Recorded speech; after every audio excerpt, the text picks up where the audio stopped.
Trash ball to dump the bin. The trash bandits are back and thirsty for some more from the raccoon, the archivist, Mr. Archivist.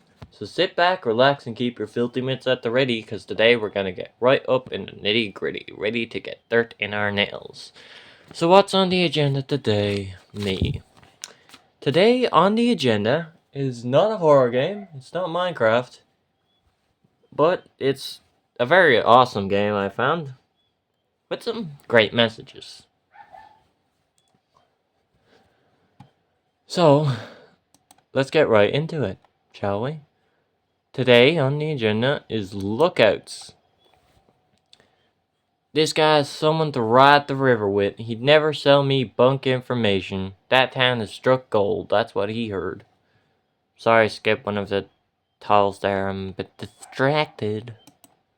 Heard? He just heard about it? What kind of source is that? We can't go off rumors, you nutcase. But think about it. We'll be living like English kings if we take over a supply like that. What else are we gonna do? The last job was a bust. We got nothing left. Alright. We had some bad luck and are running low on supplies. We'll take that down by hook or by crook, and if they don't have that gold, we take 'em for what they do have and skedaddle. The lookout'll go early in the morning and see what we're up against, but I reckon we can bulldoze this burg and have some fun either way. Make sure to bring us back some juicy details, won't you, tomboy? Oh, I don't like that. He firmly slaps you on the back. Laughter fills the camp around the roaring fire. Oh, okay. Sounds like you'll be riding at sunup to check the town out. You feel it's best to get some sleep. Okay. Oh, okay.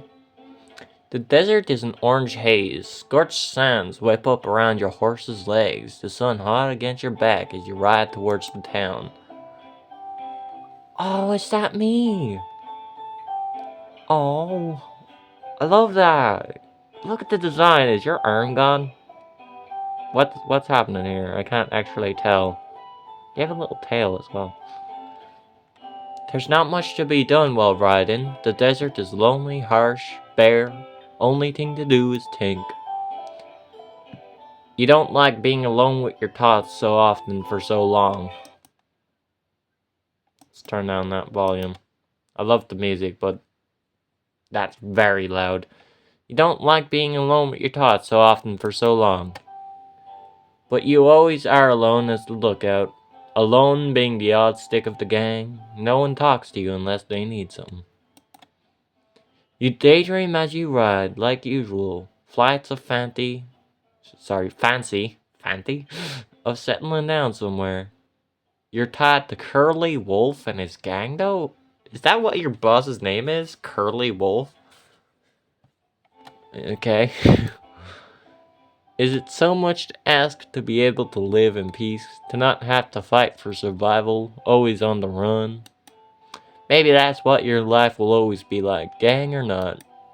Oh, don't say that. A hunted outcast? Oh, no! Oh, you're lovely.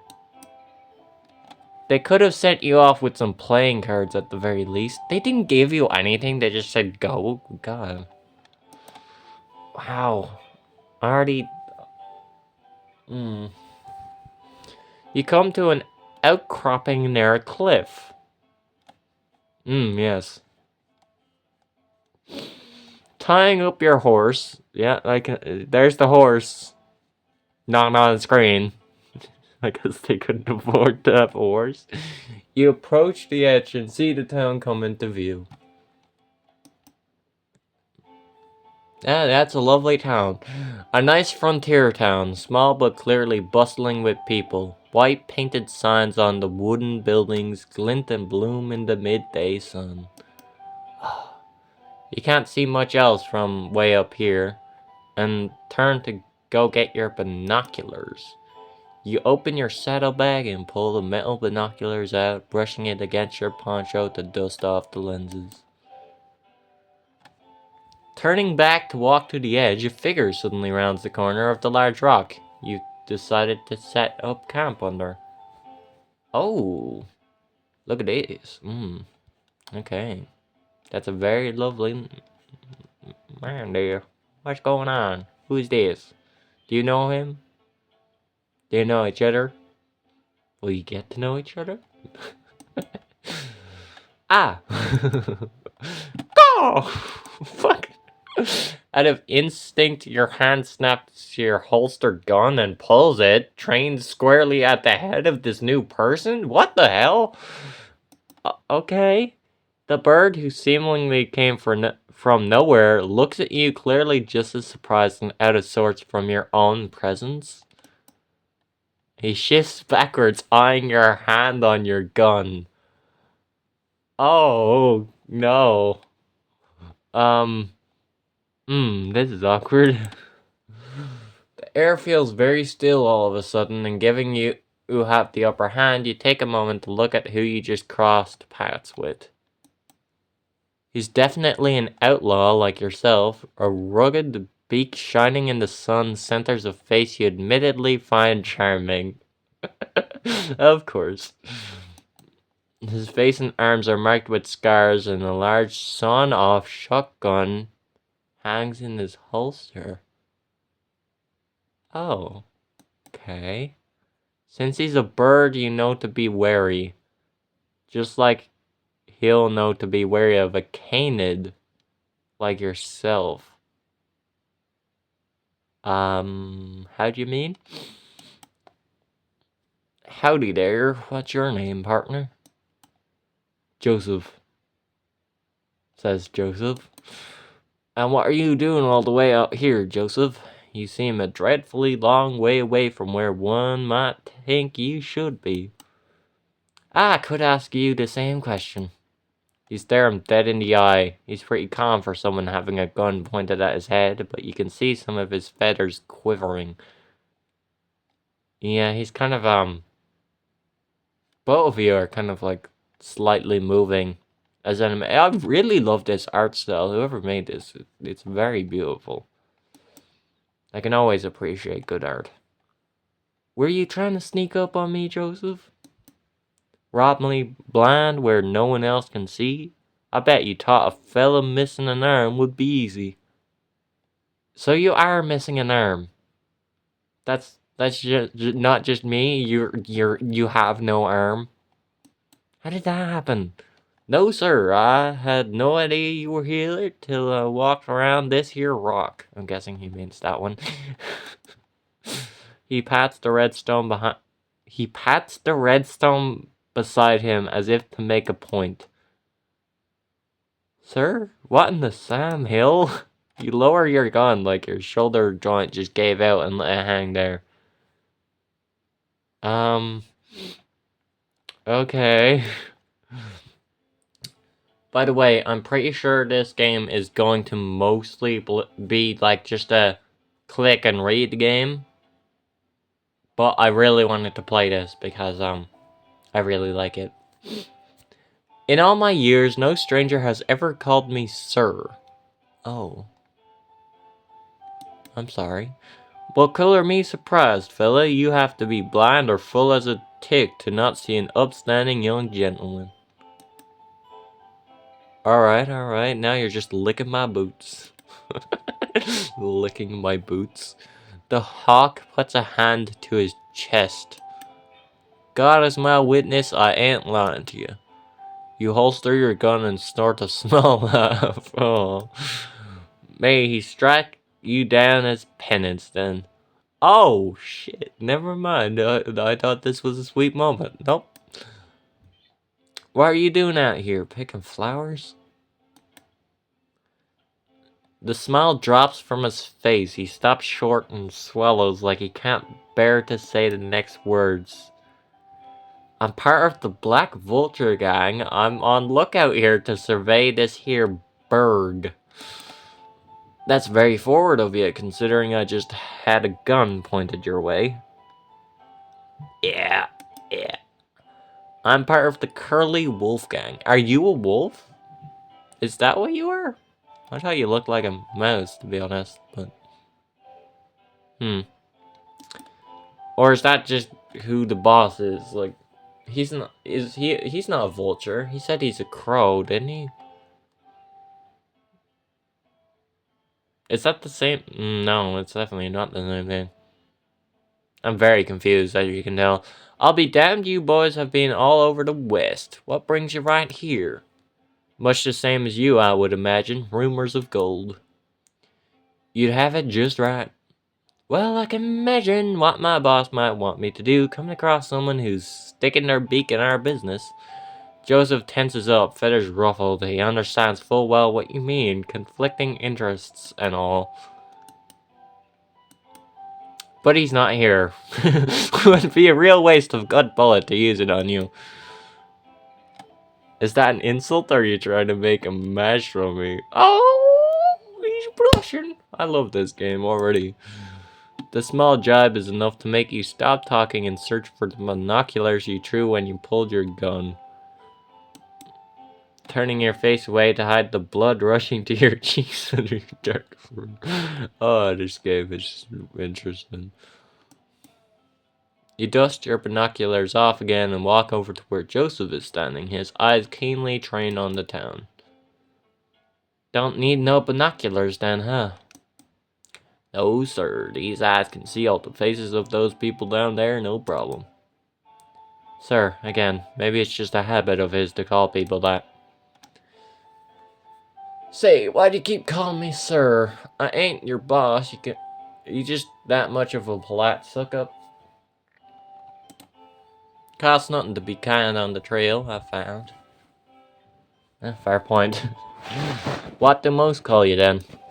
Ah, you thought this might come up, of course. You're surprised it took this long for him to ask about who you are.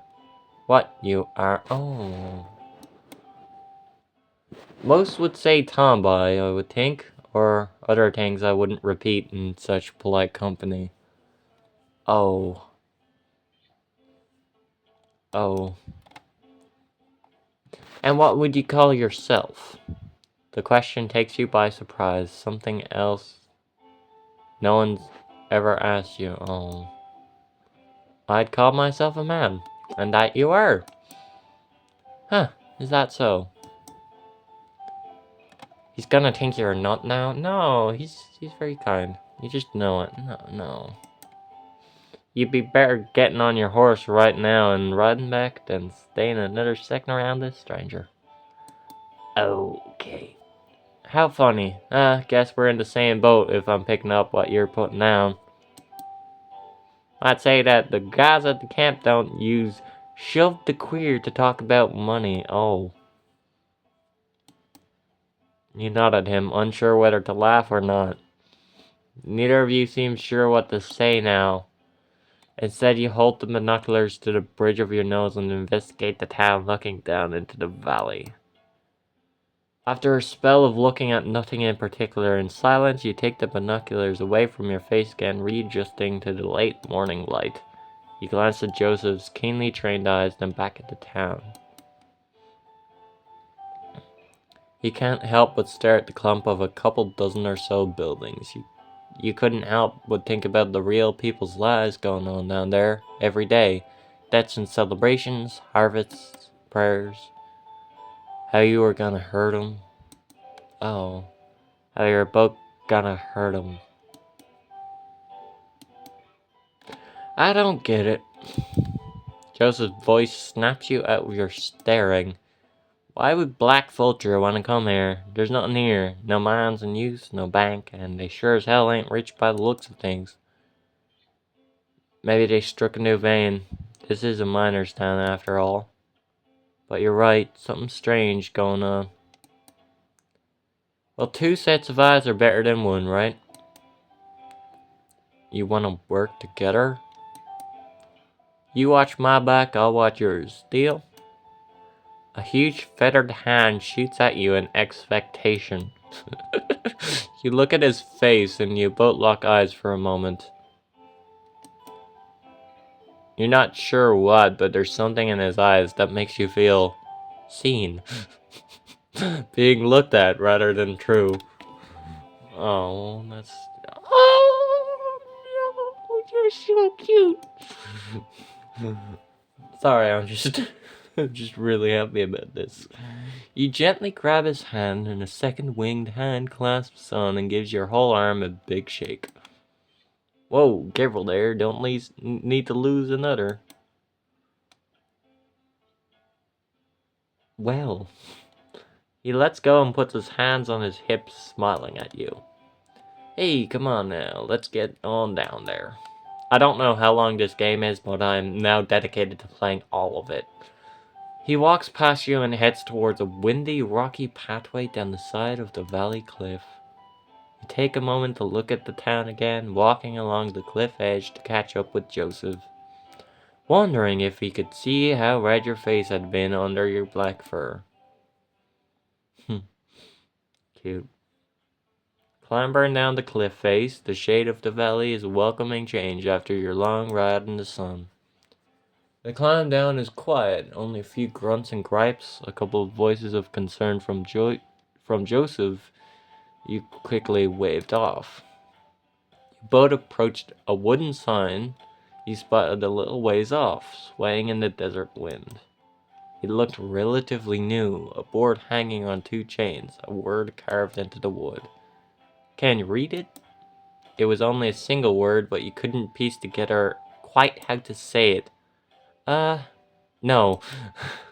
Well, I'm sure someone else will tell us. You notice some familiar smells drift on the wind as a gust blows through the town past you. Sorry, gust, not guest. Tobacco smoke, whiskey, stewing meat from somewhere. It reminded you of the camp. I don't see no sign. Walking more into the town, you get a better look at the buildings that were just dots up on the cliff. There was a saloon, at least, seemingly one of the older buildings in the town. Usually the case. People prioritize beer a lot. As well as what you guessed was a sheriff's building, through the sign outside looked to be busted up. Everything else you could see from here seemed to be houses and whatnot. And a well. Leftovers clearly made by miners, not built to be sturdy or last long, but had been fixed up to be livable for folks. Clearly the people here like this place, and if they get a whiff of why you wrote here... Alright, partner, I say if we get given any evil eyes, we hightail it out of here. Ain't worth getting shot in a place like this. Sure thing, we got each other's backs, remember? You nodded at him. We'd best get talking to people. Daylight's burning. Oh, here comes someone now. Sure enough, you see a short figure approaching you from the sheriff's office. You hear the pound of a cane on the dirt as they limp towards you with a vigor in their step. Oh, hi there. When they get closer and the haze of the desert heat obscures them less, you see a smartly dressed old lizard standing before you both. Ah, it's a snake cane. And I'm guessing what is a flask and a pocket watch. Cane in one hand and a metal flask in the other. Howdy, fellows. I'm Sheriff. Welcome to Clemency. Clemency? Really? A pleasure to meet you, Sheriff. He gave the lizard an expectant look, waiting for a name. My name is Sheriff. Just Sheriff. That's all you need. Okay. And what do you call yourselves? My name's Joseph, and my associate here is... He gestured towards you and turned to look at you, a subtle panic running across his eyes. He never asked for your name. Wow. That's not suspicious. You realize that he just realized you never gave your name. What is your name? Oh. Oh, what do I do for that name? It's giving me the option to put in Robin, but I don't... I need a... I'll say... What do you look like? Hmm. I'll call you. Oh. Hold on. Oh. Okay.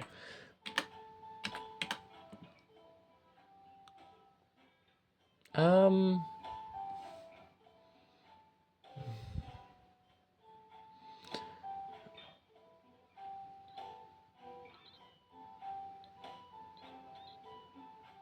Uh, God, what do I call him?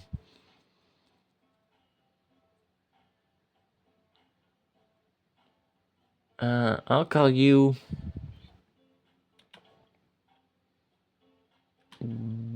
Bird. Yep, Bird. Okay, I like that name. I'm Bird. Pleasure to meet you. You said this while looking at Joseph, resisting the urge to wink at him before looking back to Sheriff. Oh, so what brings you two to our fine town? We're just riding through, needing a rest stop. There a problem with that? Joseph nudges you with his elbow a bit, glancing at his eyes. You can tell he's saying, "Don't be so rude." No, no, not at all. I'm just the closest thing we have to a welcome committee. And it's always nice to see some new faces all the way out here. How long will you be staying? The saloon has some rooms if you like to stay the night. That's an awful kind offer, Sheriff, but we'll be gone before nightfall. At least that's the idea. Maybe we'll like this town so much we stay. Joseph and Sheriff both chuckle and Sheriff sighs. Well, you boys let me know if you need anything else. I'll be at home most likely. Will do. Yep. With a tip of his hat, sorry. Sheriff turned and started walking back to the building at the end of the road. Okay. With the lizard out of earshot, Joseph turns to you. So, pardoner, what's our plan? You look around the town for a moment, surveying the handful of people walking about, talking to each other around their houses, taking in the warm wind blowing past you with a deep breath. We get talking to folks. And what? They just run their mouth about all the gold they found? No, but I reckon a town this size, if they struck something, there'll be a buzz about. You ask them about themselves, about the town, someone will spill sooner or later. Alright then, we'll get a pretty good peep at the place on the way down. We got a saloon just here, we got some sort of town hall over on the far side, and we've got sheriff's station at the end of the road, by the looks. Where to? Let's go to the saloon first. I'd say maybe a rowdy crowd, maybe not. We'll see. Let's check out the saloon. I reckon if anyone knows anything about these rumors, it'll be in there. Alrighty then. I love how they write the words so you know how to pronounce it. Walking through the doors of the saloon, you're hit with the very familiar smell of tobacco and alcohol hanging in the air. A couple patrons drink and talk quietly in the corner, not taking any notice of you two. You see a dozen or so tables, and looking up, there's a second floor with the rooms Sheriff mentioned. Howdy there. Oh, hello. Your attention is grabbed by an excitable and friendly voice coming from a short bird standing behind the bar, who is now grabbing a couple of glasses. My name's Bartholomew. What can I get you, fellas? Started wiping the glass expectantly, glancing between both of you as you walked a few steps from the doors to stand at the bar. I'll get a beer.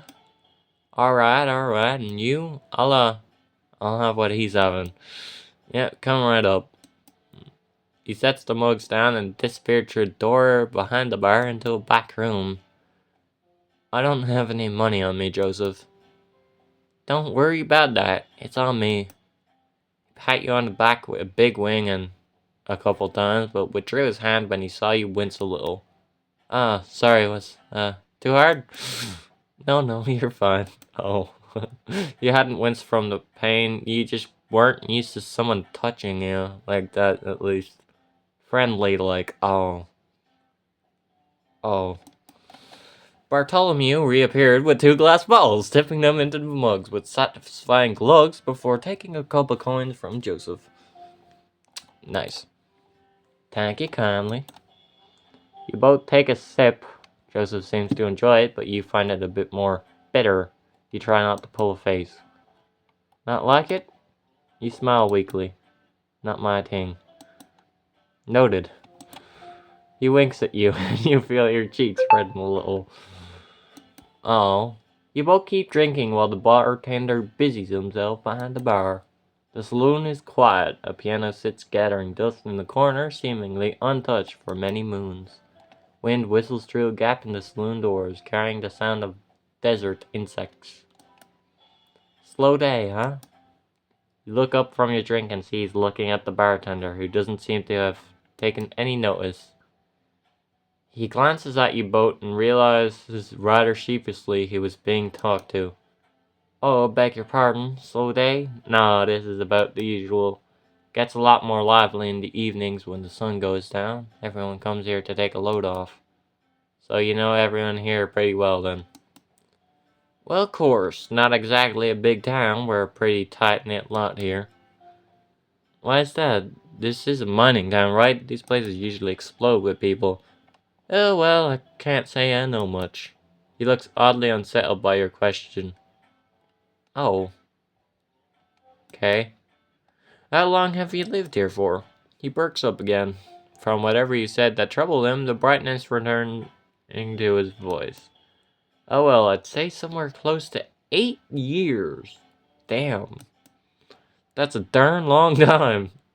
Don't I know it? Yeah, I suppose it is. What made you stay?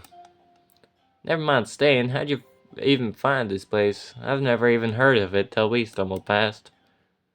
But Bartholomew's cheery smile dropped a little, morphing into something more wistful. Like the face of someone looking at an old and a bittersweet photograph. Oh, that's nice. You boys ask a lot of questions, don't you? You and Joseph look at each other for a moment, expecting the other to say something, but nothing comes out. I don't mind. To give it a fair shake, this town ain't the most exciting. It's nice to talk to some new heirs that ain't tired of my squawking already. He gives a little half-hearted chuckle. Yeah, I guess that was something. Oh, we have more.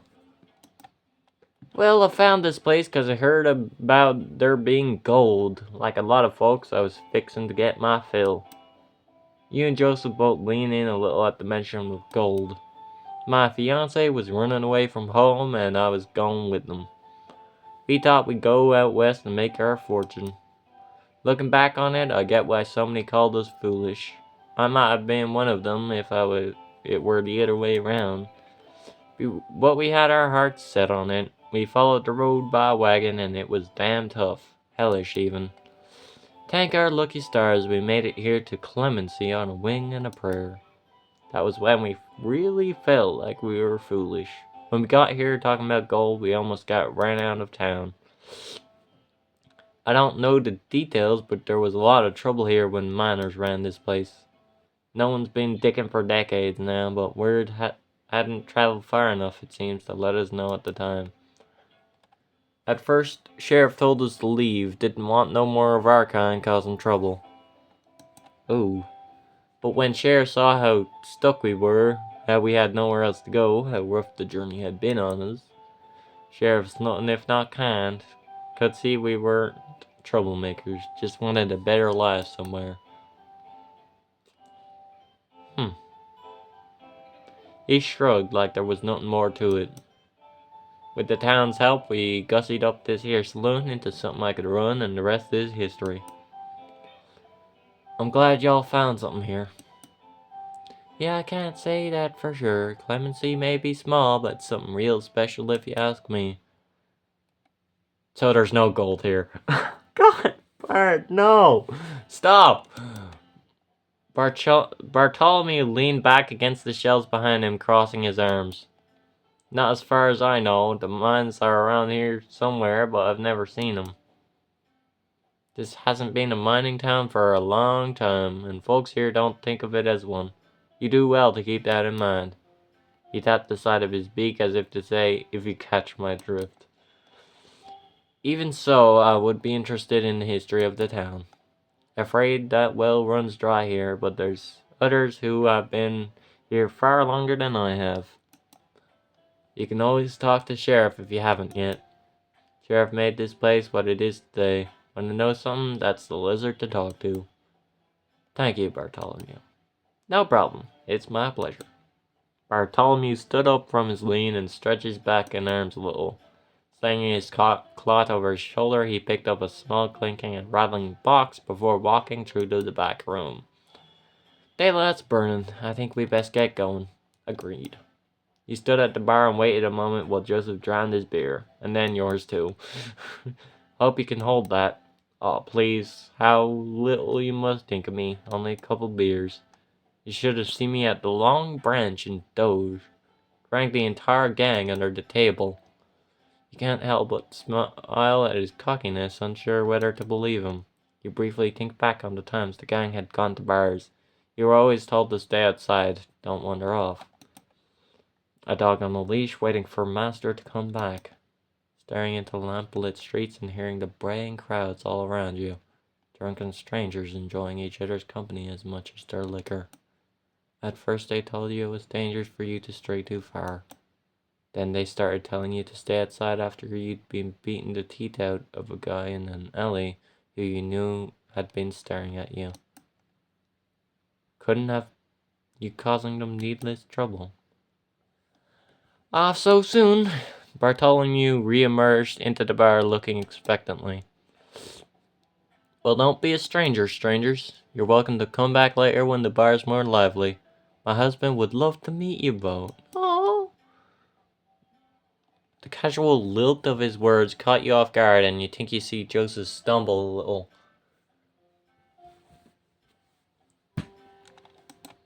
Failing to get any words out, he just tips his hat and about leave the saloon, stepping back into the dust and dry desert heat. That was nice. Where to? Ooh. History first, people later. Sheriff should know something, surely. Yes, sir. I doubt we're the only ones who've come looky-loo in here before. And Sheriff did say to come find him if we needed anything. Little side street there. You walked the same direction you saw Sheriff leave. Down towards the closest edge of the town, to what might be considered the main street, where this town's bigger. The sheriff's office is a modest one of the smaller buildings in town, a short square stone block with barred windows and a lopsided wooden door. As you get close to the squat building, Joseph slows down and raises an arm to your chest to slow you as well. Okay, partner, what's the plan here? You and I both know Sheriff is gonna be the most paranoid, owl-headed son of a gun in this burg. You can't go waltzing in there shooting our mouths off about just anything. Yeah, you're right. All we need to know is if Sheriff is gonna put up a fight. Somehow I feel like they're not your usual lawman. You look around thinking for a bit. Two halves of a tattered sign swing in the wind on shattering chains in front of the building. It seems it had said Sheriff once, and the edges of it had the remnants of bullet holes, shattered and charred wood. I say we tell him what's really happening. To call Joseph's face incredulous at that moment would have been an understatement. He scoffed a little out of curiosity, rubbing his chin with a feathered hand and trying to think what you could mean. What are you saying? We admit why we're here, acknowledging the corn? Sort of. I think we can tell Sheriff that we're outlaws coming and we're worried, about the town. That's a dangerous play, yeah. Look, Sheriff is gonna have a good idea why we're snooping around if we don't have a simple, honest reason to throw off the scent. It's easier to lie when there's some truth to it. Ow. Joseph rubbed his chin again and sighed. I think so too, but still I can't help to feel jumpy walking into the lion's den. You knew what he meant. For people like you, a sheriff's office was never where you wanted to wind up. Okay. I really love the art style, by the way. I know I have been just following the story along, but it's a really good story. This is made by Paranoid Hawk on itch.io if you want to check it out. There's also a demo. I couldn't play it on my PC because it wouldn't work. I am going to play this for the entire video. I'm going to finish this game. If there is an end to it. I don't know if there is though. Walking into the office together, Joseph ducks to clear the doorway. You find the inside to be much more well kept than the outside, which had clearly seen some wear and tear in its time. Sunlight and dust in equal measures came in through the windows, landing upon the desk of a sheriff who was currently rapidly filling a piece of paper with pencil in hand. After you close the door behind you, you both wait for a few seconds for Sheriff to notice you. Before you can politely knock on the closed door for attention, Sheriff raises a finger on a pencil-holding hand to ask for a moment's more waiting. This was followed by a hasty scribbling onto the end of the piece of paper before the pencil was thrown onto the desk with little regard. Two keen eyes landed on you and Joseph. Howdy there, fellas. Thought I might be seeing you again. Howdy again, Sheriff. Now what can I be helping you both with today? Oh, well, Joseph turned to you, locking eyes. You saw the slight wall panic of someone caught in a trap and looking for a way out. Do you protect this town? Sheriff looked miffed, unsure how to respond, like someone had just asked if the sky was blue. As much as anyone else who lives here, yes. What does that mean? I thought you were a lawman. Sheriff regarded you with some annoyance, still seemingly puzzled over what you were asking. I think I see the confusion here. I'm not a lawman. In fact, I'd say I'm not a man at all, or a woman. Sheriff kept looking at you both, trying to gauge your reactions, whether you could be trusted, you guessed. My name is Sheriff, that is the moniker I've chosen, and I'd ask you kindly to refer to me as so, or not at all. Joseph tipped his hat politely. Not a problem, Sheriff. Do you run this town, then? That would also be a no. I'm a founder, you might say, but I don't solely run this town. You boys are asking some real strange questions. Is there something I ought to know? Joseph had faltered, and now you did too. This isn't what you just planned. You were just saying the first things that came to mind, fixing on Sheriff with a pair of eyes, but a shakiness in the knees. Maybe you hoped Sheriff would say something that would change things, change what you were both there for. Before you could fall over, Joseph placed a hand on your shoulder, and you tensed before he gave it a light squeeze, stepping in. We heard from some other fellas on the trail that there were outlaws around, coming this way even. I see. Well, you boys shouldn't worry. We know how to take care of ourselves in clemency. We don't get trouble around here often, but we make sure to run 'em off before anything starts. So you've been here for a while then? Yeah, ages. How'd you end up living here anyhow? What's the story? You said you were some kind of founder? Don't get it twisted now, I'm not really a founder. Well, hard to explain. I used to be a marshal, got sent here somewhat 30 years ago already. And you liked it so much you stayed. Joseph gives a little bellow of a laugh, but Sheriff's is much more half-hearted. No, well, I wish I could say things back then were as good as they are now. Sheriff stood up, grabbing the cane by the desk that thumped softly as Sheriff started pacing a little through the small office, stretching stiff legs. You boys know this used to be a mining town, right? Course. Well, I used to be the lawman of this mining town. Greenhorn out on their first assignment, trying to keep the peace here. What a joke. The miners had it out for each other. There was nothing but bad blood and gold fever. I learnt all too well during that time what it looks like, gold fever in the eyes, and what people will do to satisfy it. That town was a constant powder keg, and I was only one marshal. Felt like there was nothing I could do. I felt like I needed to do more. I needed to do something to calm the place. I asked the marshals who sent me. They don't give a hoot. If anything, they tell me to keep their hands off. Let 'em figure it out themselves. Shoot 'em if they step too out of line.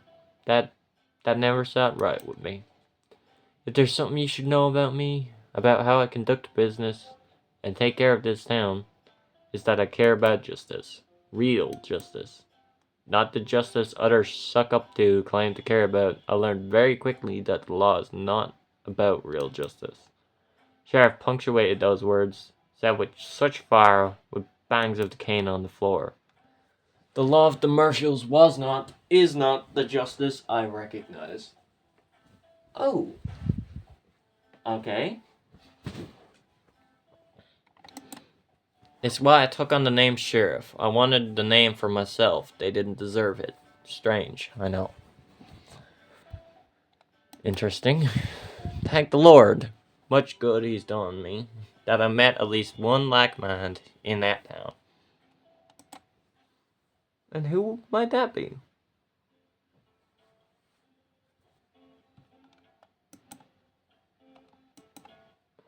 Sometime in the winter, we had a caravan arrive into town.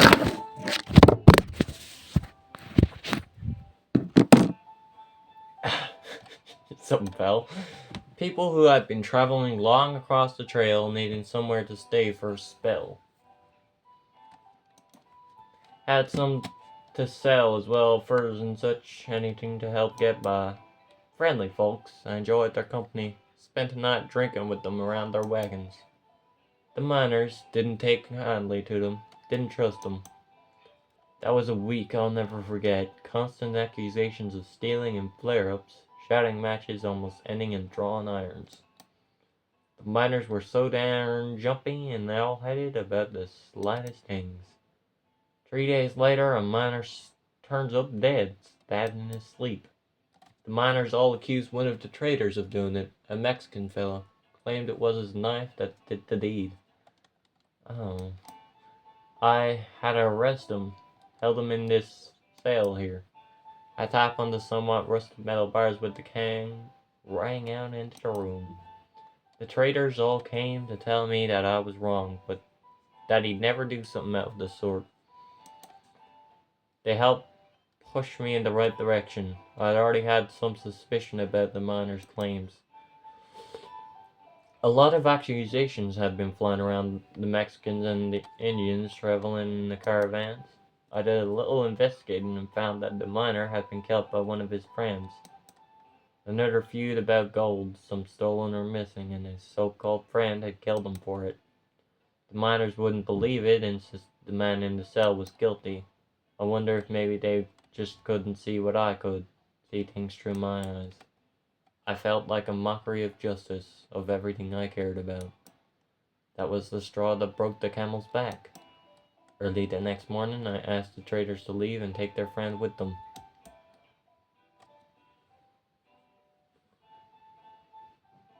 Sheriff notices how intently you both are listening. What are your eyes flicking between you both? Anyway, that's a lot of babbling from me already. Long story short, I kicked the miners out for the better. You make it sound like it was real easy. How'd you get that many miners to just abandon gold? I did what I had to do. And I have no regrets or weight on my soul for it. Really, getting them out, that was the easy part, I suppose. He moved and rebuilt some of the town further from the mines. They all wanted a fresh start. The years since have been hard, very hard. Don't have this stick, 'cause I've been sitting on my jollies and gazing at sunsets. This town may be small, and it's a lot of work to keep going. Sheriff turned and went to sit at the desk again, the chair creaking beneath old bones. Don't take my griping to think I'm not thankful for this place, though. I've done a lot for it, but it's done just as much, more even, in return. That was intense. How do you mean? I can't say much I've ever really had somewhere I lived do much for me. Oh. Bird, stop saying sad things. You're gonna make me cry. Sheriff sighed softly, looking out the windows into town, a clear view of the cobbled-together houses cascading down the shallow hillside. It'd say a beautiful sight indeed if we could actually see it. Clemency has given me somewhere to live. I had many hopes when I chose to stay in this town to try and make something of it. I've worked hard to earn the respect of those who live here, as a person, not as an authority. People here don't see me as an oddity. They don't fear me. They don't mock or interrogate others for how they live. This ain't just a community, it's family. We're all far from our homes, from the people who made us, but here we can make ourselves what we want to be. A town of runaways who don't gotta keep running anymore. Sheriff stared out the window for a few more moments. The sun was a bright golden shine crossing wistful eyes. Turning back to you, Sheriff pulled back into the desk and got comfortable once more. Anyway, that's enough sap from me. Those outlaws all you wanted to talk about? Yeah, I think so. You wished you had more questions to ask, more to say, more to hear about, but no other words escaped your maw except for thank you. Don't mention it, and thank you too for the tip-off. Keep those old peepers peeled. Yeah, thank you for talking, Sheriff. We'll be on our way now, but I did have one more question for you. You still with those marshals? In contact with them? I quit the day I rebelled against the miners. Never heard from them again. Joseph nodded, tipping his hat, and Sheriff tipping in turn. He stepped out the station into the blinding sun together. Wow.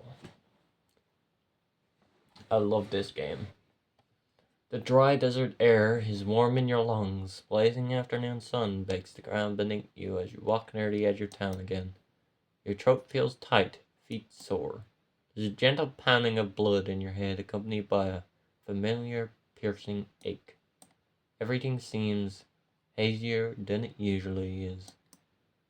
Thoughts are swimming. You're fine. Just keep walking. You almost bump into Joseph as he stops short, looking around again, searching for anything you might have missed. You look as well, but the sun seems too bright somehow. You look down at your feet to shield your eyes, staring at the tiny dunes of your footprints in the dust. Alright, so where to now? I think there's only one place of interest left. You hear what he said, but it didn't quite stick with you. Yeah, sure. Should we get going there then? Again, hearing, but nothing stays. Your thoughts feel like just caught fish wriggling from your hand. Uh, hmm. Alright then, let's go. Yeah, let's keep moving. Joseph starts walking away and you follow. You try to follow. Your feet move, but they don't land where you want. You stumble a little. Joseph looks around at you as you stand there staring at your feet again. Hey, what's the matter, partner? Huh? I feel a little dizzy. You doing alright? Didn't say anything. He placed his hands on your shoulders and twisted you to face him, looking down into your face. Yeah, you're looking a little sick there. Let's go sit down a spell.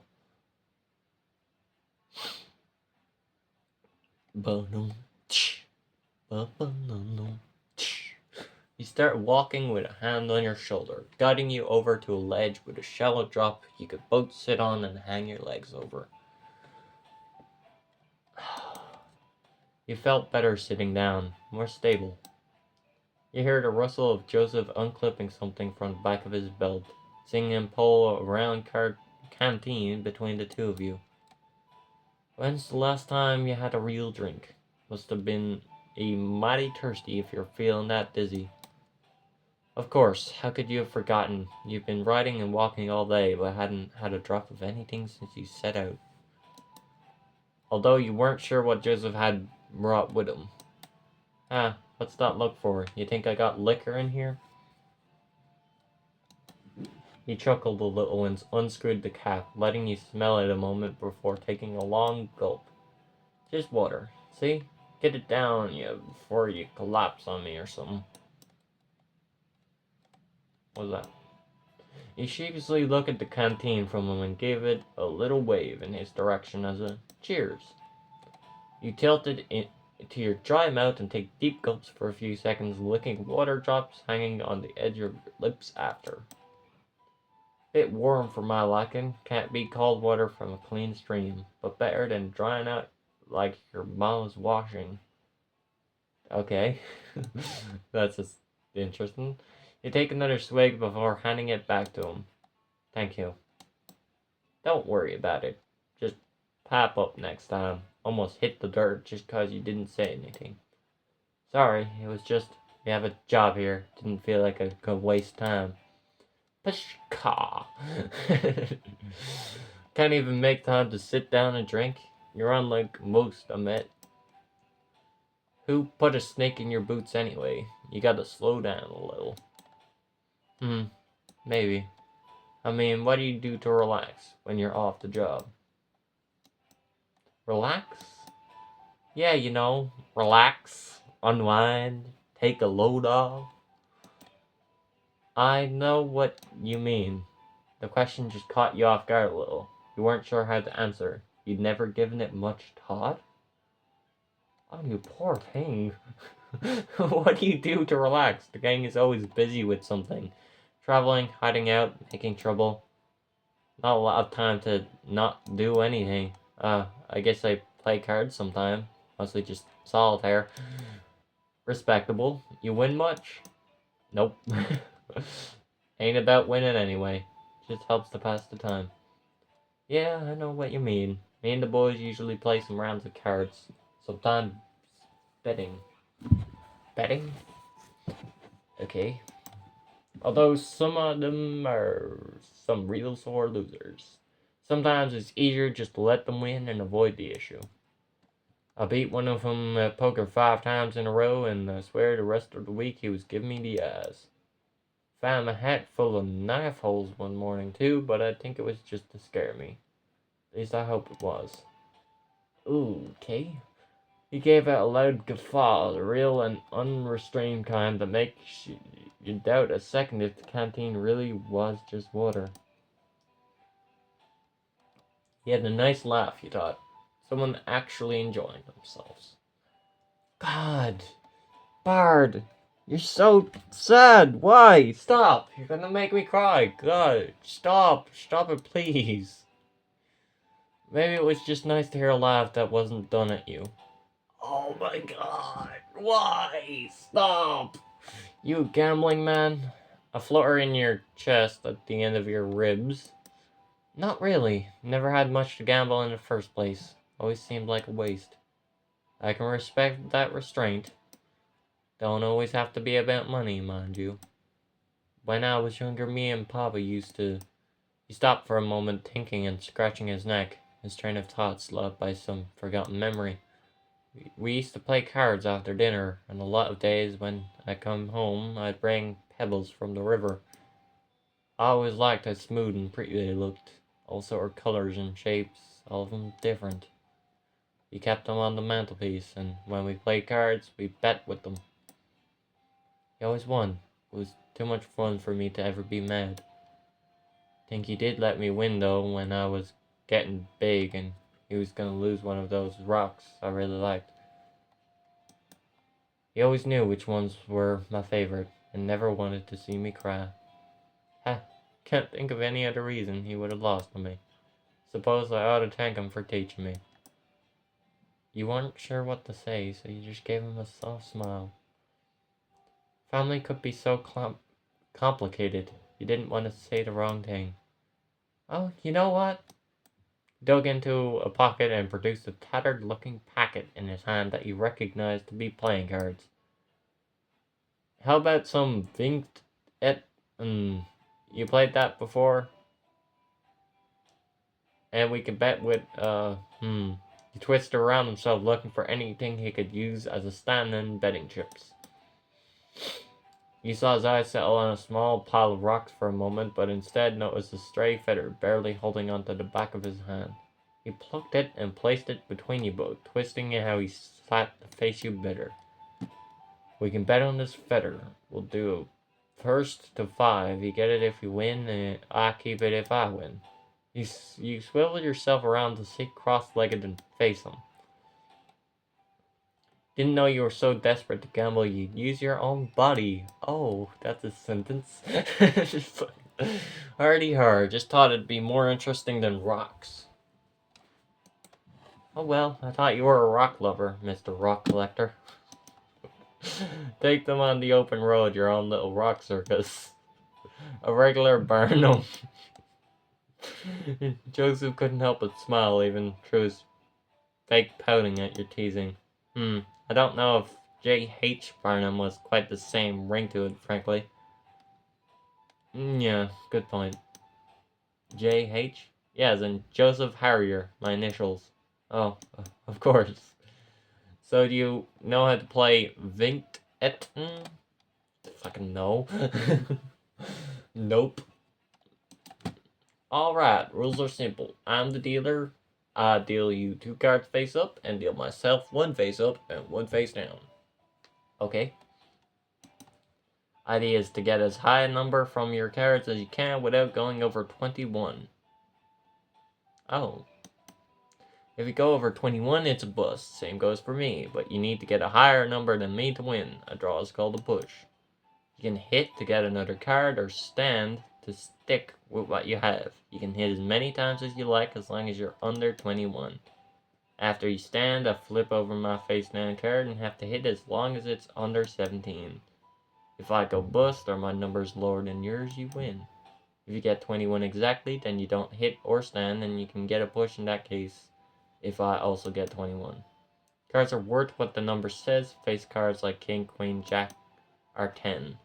When things can get a little confounding is that the ace is worth either 1 or 11. Ace is worth 11 in hand unless it would be a bust, in which case it's only just a 1. Ace can still be an 11 if it would let you win.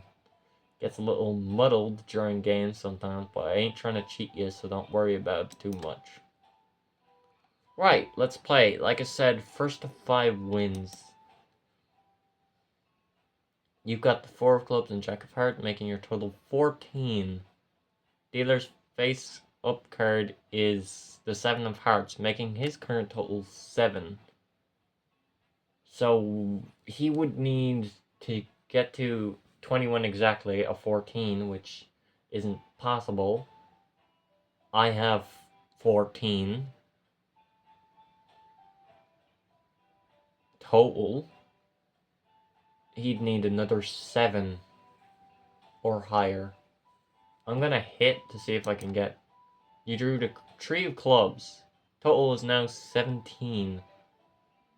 Ooh, 17. 17. That's 3... 4 away? The likelihood of getting another 4 or lower is unlikely since I just pulled a tree of clubs from the same deck as before, so I'm gonna stand. 7 of hearts, 8 of clubs, making his total 15. Dealer's hand is the 7 of hearts, 8 of clubs, and 6 of diamonds, making his total 21. Dealer's total is higher, dealer wins this round. The fuck?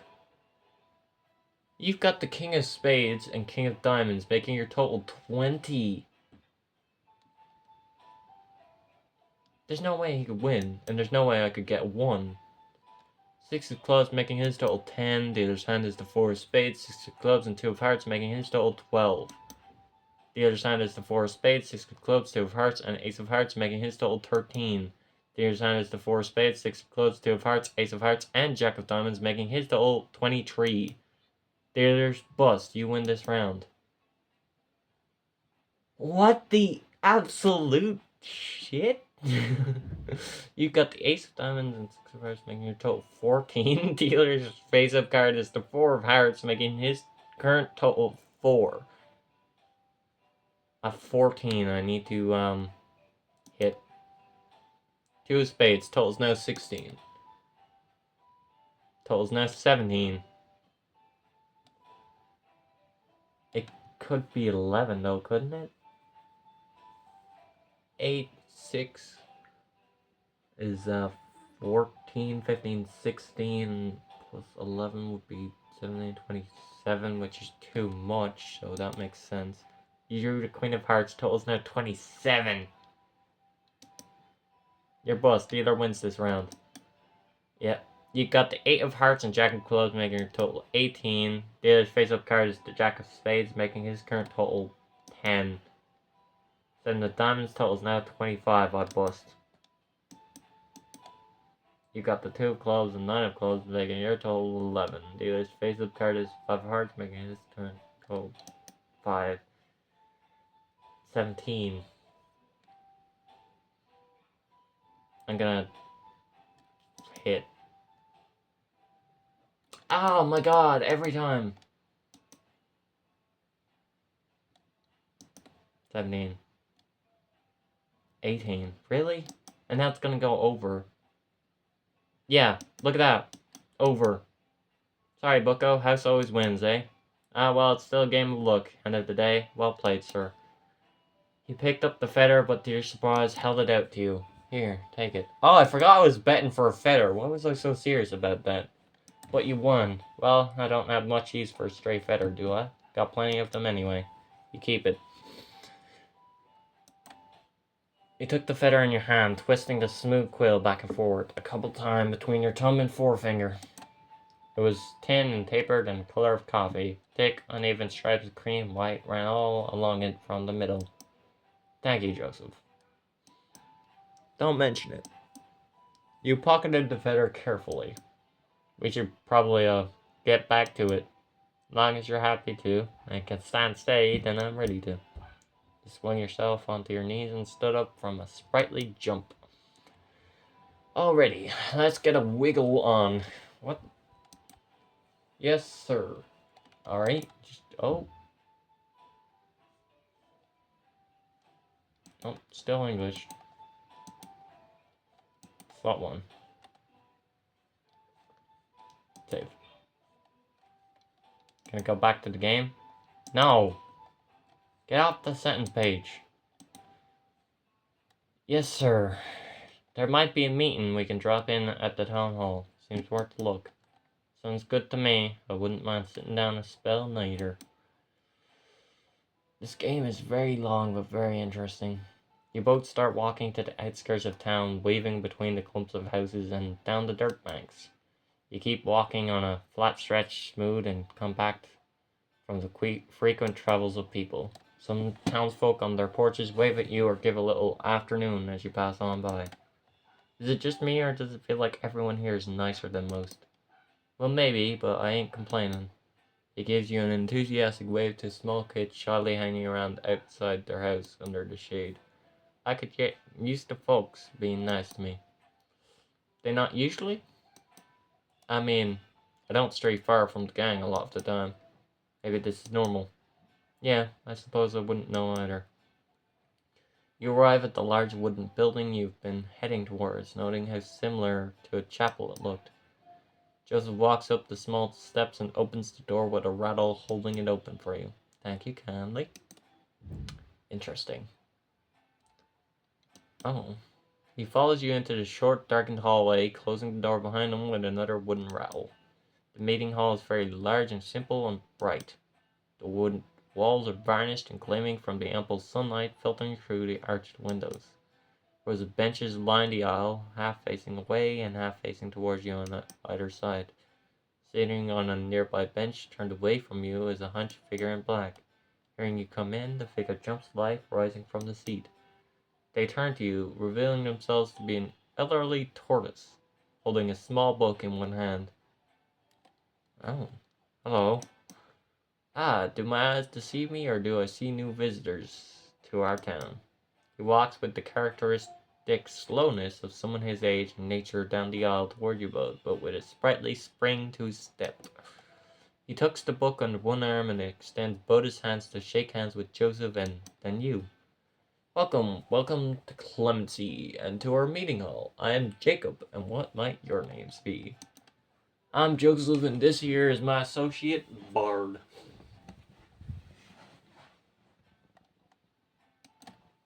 Pleasure to meet you. I assure you the pleasure is all mine. It has been a good while since we had fresh faces around here. Now you'll have to excuse me, but I have some business to attend to quickly. Feel free to sit and pray here until I return if you so wish. Before you can ask any more questions, he shuffles between you both and out the door. You and Joseph look at each other quizzically, sitting down on the nearest bench together. What did he say? Sit and pray here? That's what I heard too. Is it a meeting hall for prayer? The meeting house of God? I don't get it. You can't help but smile at his musings as he looks around the room, looking into the rafters of the ceiling before turning back to you. You lock eyes with him, staring into the honey gold and brown streaked rings of his keen gaze. He smiles at you coyly and looks away. Readjusting in his seat, you realize you are holding your breath. Okay. You sit up on the bench more too. The hardwood on your back reminds you of church days. All the fuss and protest against your mother about your Sunday best. You don't miss the frills and laces at all. You do miss singing hymns with her. She had a beautiful voice. I don't remember the last time I prayed. Don't cross my mind very much. Can't say you're missing anything. Oh, the good it'll do, yeah. Not a believer? I don't want to blasphemy, but God's done a whole lot of jack squat to help me all my life. Don't really feel like praying to someone who doesn't care about me, or anyone like me, for that matter. Which is why I wouldn't have pegged you for a devout man. Joseph laughed a bit, almost mocking the idea. No, I don't think anyone could accuse me of that. Not with some of the things I've done. But, still pray. Only the Lord knows if he's listening, but it helps me remind me that it's, important to me. A lot of the time, I just pray for family, hope they're doing fine. I hope they are too. You are so sad. There was a momentary silence between you, like the subtle shift of coals in a long burning fire, now snuffed by the door rattling open again. You looked behind you, and sure enough, it was Jacob shuffling in. He grabbed a broom and briefly swept some dust. He tracked him back outside before closing the door with another rattle. Forgive me for the delay. I hope I haven't kept you two from your business. Don't worry yourself. We're doing just fine here. He leaned into and nudged you playfully. Good. So, how may I help you, gentlemen? The word catches you off guard a little, the way it trips off his tongue so easily. No bitterness or mockery. Joseph seems to stall for a moment before a little wry smile returns to his face. He adjusted in his seat to turn to Jacob, who had now taken a seat facing you on another bench. Well, we're just passing through, but I'm curious. You mentioned something about prayer? Ah, well, yes, of course. You must forgive me. I'm clearly far too used to the usuals of the town. His slow drawl of words is comforting, like being told a long-worn story by a grandparent. This is a meeting hall for friends, Quakers, if you will. We're largely Quaker community here in Clemency. Quakers. Oh yeah, there's a lot of you folks over in Pennsylvania and the like saying they're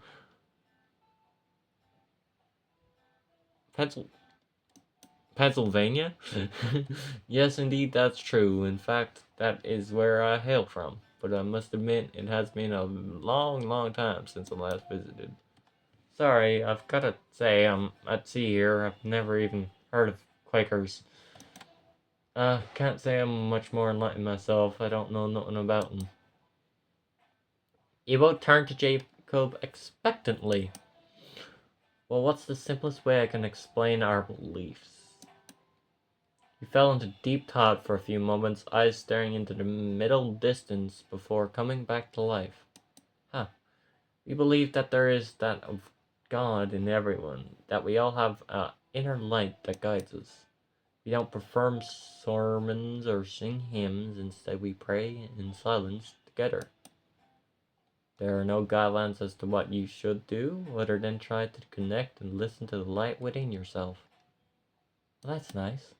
We also very strongly believe in pacifism and do what we can to promote peace, denouncing all forms of violence and the degradation of our fellows who walk the earth with us. It's important to respect the light of God within everyone. That's certainly how I see it. Hmm, that sounds nice. But, well, things don't often work that way, in my experience. Jacob smiled wisely, likely having heard the same sentiment many times before. Yes, there's certainly some that adhere to it more than others in town here, but it's always been an important tenet of our community. So everyone in this town are Quakers? Well, yes and no. Many of us are, but some are of us more so just adhere to the same principles and ideals of non-violence and so forth. Quakerism isn't enforced, but it bonds this community. Huh. Interesting. What about old Sheriff? What about Sheriff? With the pacifism and whatnot, doesn't seem like it'd be easy. Oh, well, yes, I can see how you might suppose that. Sheriff cares about keeping the peace, but isn't solely responsible for it. We all are. Isn't that what made this town so easy to keep going? Me and Sheriff see eye to eye on many things. So you and Sheriff have been here a while then. Did you found the place or something? You'd have believed it by the Taurus's age. He could definitely be as old as this town. No, you flatter me, for I'm not quite that pioneering, but I have indeed been here for a long time. If you'd indulge me, I could tell you a little of my story. Please do. Jacob nodded again, drifting off into thought for a moment before coming back with his words. Oh, I love these scenes. Like, look at it. As I said, I'm from Pennsylvania. Yeah. During the height of the gold rush, with so many heading west, many Quakers thought it would be benefit to follow. I was much younger then, much more eager to get on the trail and spread the ideals of the friends. Although I can't say my love of blabbing has waned much. He gave a charming and hoarse little laugh at his own jibe. The trail was very hard, but I learned much from others in the caravans and towns and cities on the way. So much life and blight. I arrived in this here town maybe more chipper than I had left, but it was not to be. His expression softened, drawing into himself, emotion failing to find its way onto his face. I loathed to speak ill of my fellow man, but when I arrived this was a godless place. The miners had little care for each other. Be it out of greed or desperation, they were consumed by their need for gold, even those who had had their fill. The whole town was tense and unpredictable. Arguments, even violence, would erupt whenever something valuable turned up. A new vein, gold in the river. They'd do whatever they had to get what they wanted. The night I arrived, they told me of the so-called savages that used to reside there. Very little makes my blood boil, I tell you boys what, but the way the miners talked about those Indians. How happily they told me stories about the ways they drove them out. Unspeakable things, things I dare not and would not want to repeat to anyone. I tried explaining the friend's way, how even the savages, as they called them, had the light of God in them. How we were equally important in the presence of God's light. That the people we share this earth with were not our enemy. They had no care for my explanations. They had no care for the needs or lives of others than themselves. It made me wonder how Quakers past had convinced people of the evils of slavery, of the importance of peace, building bonds instead of destroying one another. I lost hope. I thought maybe things had changed so much. Perhaps this was the people's limit. Tolerance of those who could get in their way was no longer an option. Or perhaps I was just a failure, unable to convince a single soul of giving a damn. Okay. The old tortoise looked forlorn and brow furrowed, like he was revealing these moments so vividly that they were the same faces he wore. Then along came Sheriff. No, Sheriff! I was a little worried when Sheriff was first assigned to the town. That I'd just have another person to fight with, someone with authority on the side of the miners. Instead, I found a kindred spirit, someone who actually listened to me and agreed with me on many things.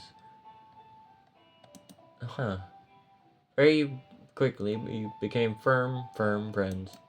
Eventually, Sheriff got sick of the miners, decided enough was enough, and shut down the town, forced the miners to move elsewhere. The entire time he'd been talking about Sheriff, his face was lively and lit up, his hands moving with his words. It was a lot like how your pastor used to give sermons. Surely there was resistance to a whole mining town being packed up like that. Of course, but Sheriff did what's right. That's the way Sheriff's soul is set. I felt buried by the weight of the town's hate, their convictions like stone walls I could not scale. That's a good example.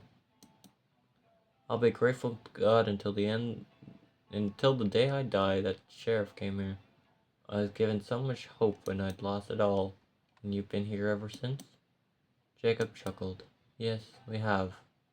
Only a handful of us stayed after the miners left, and it was hard to know whether this town would still stand. But we felt sure we could find more people who cared as long as we worked together. More people, like us. His words hung in the air, settling around you and Joseph as Jacob settled his gaze on you both. So those mines are still around. Oh my god, Berg, stop! A lot of mining towns die down because of the gold drying up, but if the miners just left, I guess there's some still there. Well, yes, I suppose so. I can't say I've taught much about it in recent years. Bard, you are not so old, and you are being very rude. We don't encourage those looking for gold. I'm sure you understand it's nothing but trouble. His worn gaze turned somewhat steely. You weren't sure how long it might go on for if Joseph didn't pipe up. Course, Jacob. We're just a curious bunch. Thank you for talking with us strangers so long. Stern eyes disappeared in an instant, and he humbly waved away Joseph's thanks. No, the pleasure's all mine. It's been good to talk to new ears. If you'll excuse me now, I must get this place tidied up before today's meeting. Quaker meeting? Yes, indeed. You're both welcome to join us if you'd like. Thank you, Jacob, but I'm thinking we'll be off anyhow. You'll stand and stretching and shaking off the stiffness from your wings and tails and legs. Go well and keep the light close to you. You both nod and leap through the same rattling door as before, catching one last glance at Jacob starting his chores before you close it. Oh, wow, that was a lot. Joseph stands with you for a moment in the porch of the meeting hall, looking off into the town. What you thinking? Well, we know now that these folks ain't gonna put much of a fight, maybe some of them, and there's definitely gold here, somewhere. Joseph had no real emotions playing across his face, but he was standing much more still than you had seen him before. Like he was trying not to breathe. Come on, we've got more people to talk to. He exhaled sharply, the feathers on his beak next to his nose holes fluttering. Yeah.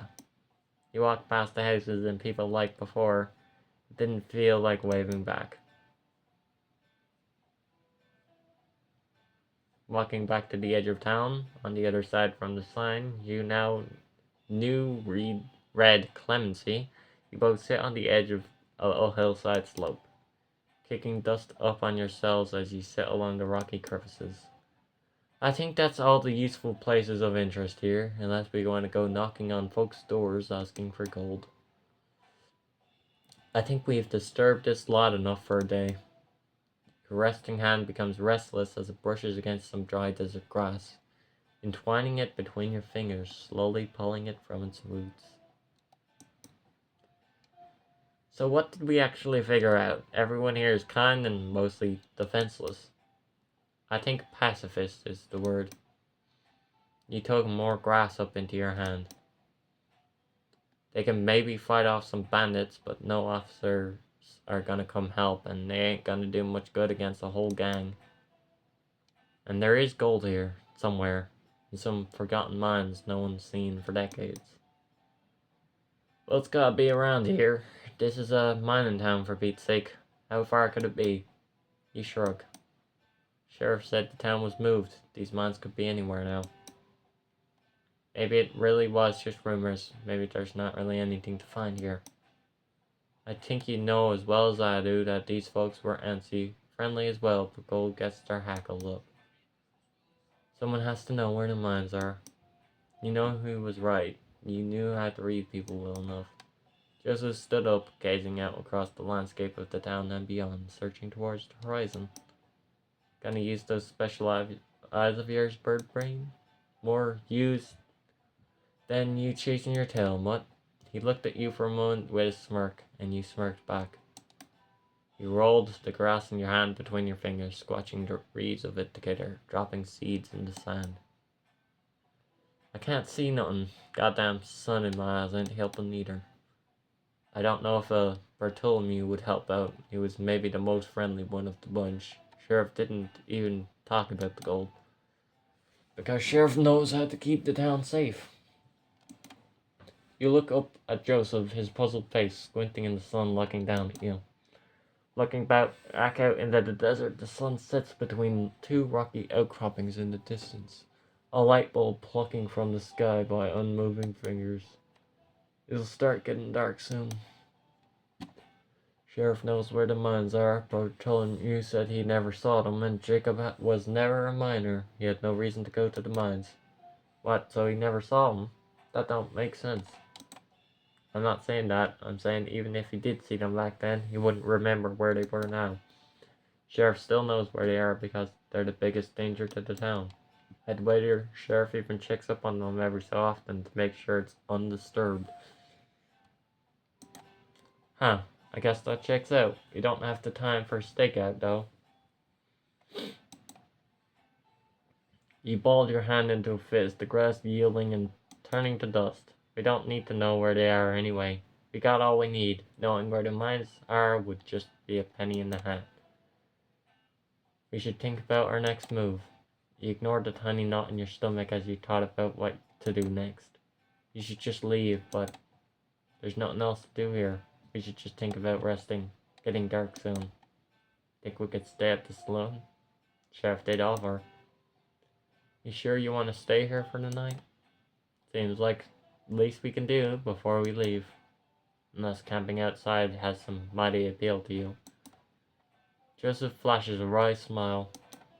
Alright, let's go have a look first. No point bringing the horses down if I can't afford the rooms. Right, we have no money.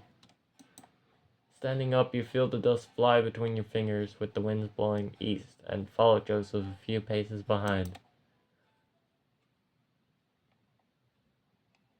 You walk towards the saloon again, looking forward to having somewhere to rest.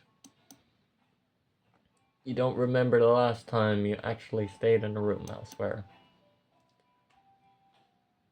It was always a tent or just in your bedroll lying beneath the stars. Sheriff and Bartholomew standing on the porch of the saloon talking intently, but can't pick up any clear words on the wind. Sheriff notices you both as you approach, patting Bartholomew on the back as he takes his leave back inside. Sheriff leaves the shade of the saloon's overhang, walking with purpose towards you both. The blue of the sky was starting to fade into oranges, pinks on the edges of the sparse and tiny clouds overhead. You both slow to stop as Sheriff approaches you quickly. The face approaching you was different from before, and you see Joseph's face fall a little. Sheriff came to a stop in front of you both, twisting the cane in the dirt a little. The old and frail figure standing in front of you was shaking a tad. You could hear slow and deliberate breaths from the chest. The usual confidence and bluster off of Joseph dissipated under this new glare of Sheriff's. The new and sharp eyes unlike those you'd seen when you arrived. There was a tiredness in them, a fierce tiredness, beneath which had a wild look you'd only seen in the eyes of the newly grieving. Gripping the cane, scaled knuckles turning white, Sheriff spoke in a low and calm voice. Yeah, I should have known. What? Thought maybe I was wrong this time. Y'all seem so, I don't know, like he should be here. Even so, I knew there was something off with what you were asking. Is everything all right, Sheriff? We were just going to see if we could stay at the saloon. Sheriff slammed the cane onto the dirt with such force you feared it might crack the earth beneath. You know damn well things are not all right. I had a little chat with my friends around town, talking about the newcomers, what they'd been asking about. Just passing through the town. Give me a break. I should have known it was too good to be true. I know when I see the gold fever in them eyes. We're not here to cause trouble, Sheriff. We'll be on our way tomorrow morning. Really now? Well. Sheriff reaches a free hand behind and pulled an old revolver to point at you? The fuck? I'm gonna say this and I'm gonna say it once. I made a promise to protect this town and the people who live here. That I would do what was right by them.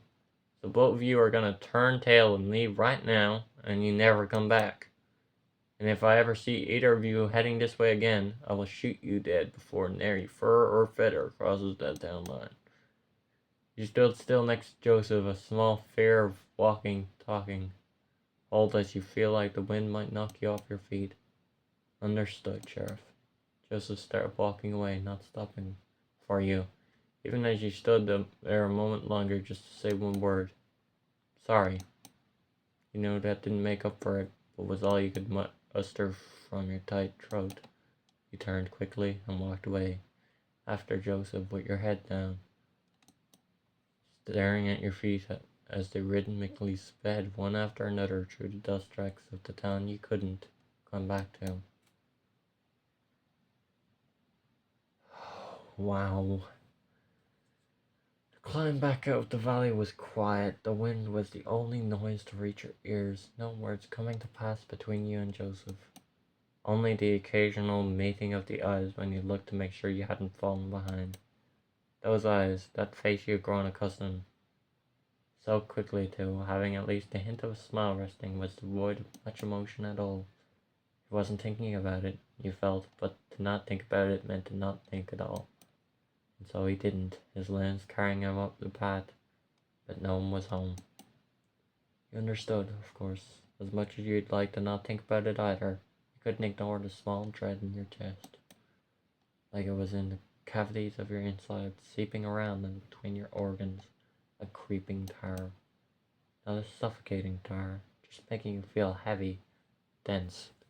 If you stopped walking now, you didn't know if you'd start again. The sun was starting to dip into the horizon when you reached your original meeting spot at the top of the cliff. But your horses were lying in the long shadows of some rocky mounds, your own shadows stretching across the sand as you go to tend to them. You both haul your bedrolls off and start to unpack them, giving the horses some water and searching through your belongings. Still without a word, a camp for the night quickly formed between you as you worked. Joseph brought a tin metal stand with him to hang the cooking pot over, and gently tossed you his book of matches as you erected it. You struck the match in a familiar fashion, placing it in the middle of the dried assortment, blowing gently to encourage the shy flame. Lifting your head back up from the budding fire, Joseph was having a little issue getting his stand to stand. His face was still in the same neutral, empty face from before, and you noticed a little catch on a joint that hadn't flipped properly. You brought your hand up to flick it out the way. Either the lurch of the stand falling into place or the momentary touch of the hand against his seemed to jolt Joseph out of his listless state. Thank you. A smile, just a small one, weary and wary one, had returned to his face. You were glad to see it again. It was enough to make your chest a little lighter, the terror receding just a touch. There's the music. With the fire lit, a modest plume of smoke started billowing into the sky and scattering in the fading sunlight. Joseph got up momentarily to rummage in one of his saddlebags, coming back with a tin and some bundled cloth. I've got some beans, some salted pork too. Not sure what you got with you. Alright, yeah, hold on. Yeah, had plenty of water still, and if he was propping up the bulk of the meal, he had some molasses to add too. He brought them both over and let Joseph, sitting on his bread roll he'd laid out now, take the reins. Wasn't really a two-person job. With the beans gently cooking away now in the pot, he sat there lazily stirring it with a spoon.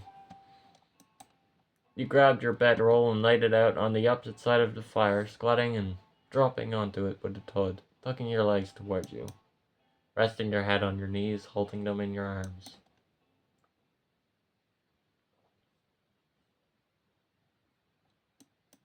The two of you sat like this a short while, watching the pot steaming away, the orange flames licking the underside of the well-used metal. You found yourself thinking about what happened in Clemency without even realizing the pang you felt in your stomach when Sheriff knew why you were there. The sharp chill that shot from your neck to your tail when the gun was pulled on you. You weren't scared of being shot. That wasn't it. That wasn't what set your palm into a cold sweat. It was something else. Something about having to leave that town. Sorry for letting you do so much of the talking today. I'm more of the quiet type. Sure you figured that out already. He flashed you a weak but genuine smile. Not like I did us much good. It wasn't your fault, Joseph. Sheriff was paranoid and we were bound to be rumbled eventually. Besides, it doesn't really seem like there is any gold here, unless we feel like setting up a new mining operation. Yep, I'm sure Black Vulture will love to hear that. Wasn't my fault, I'll say.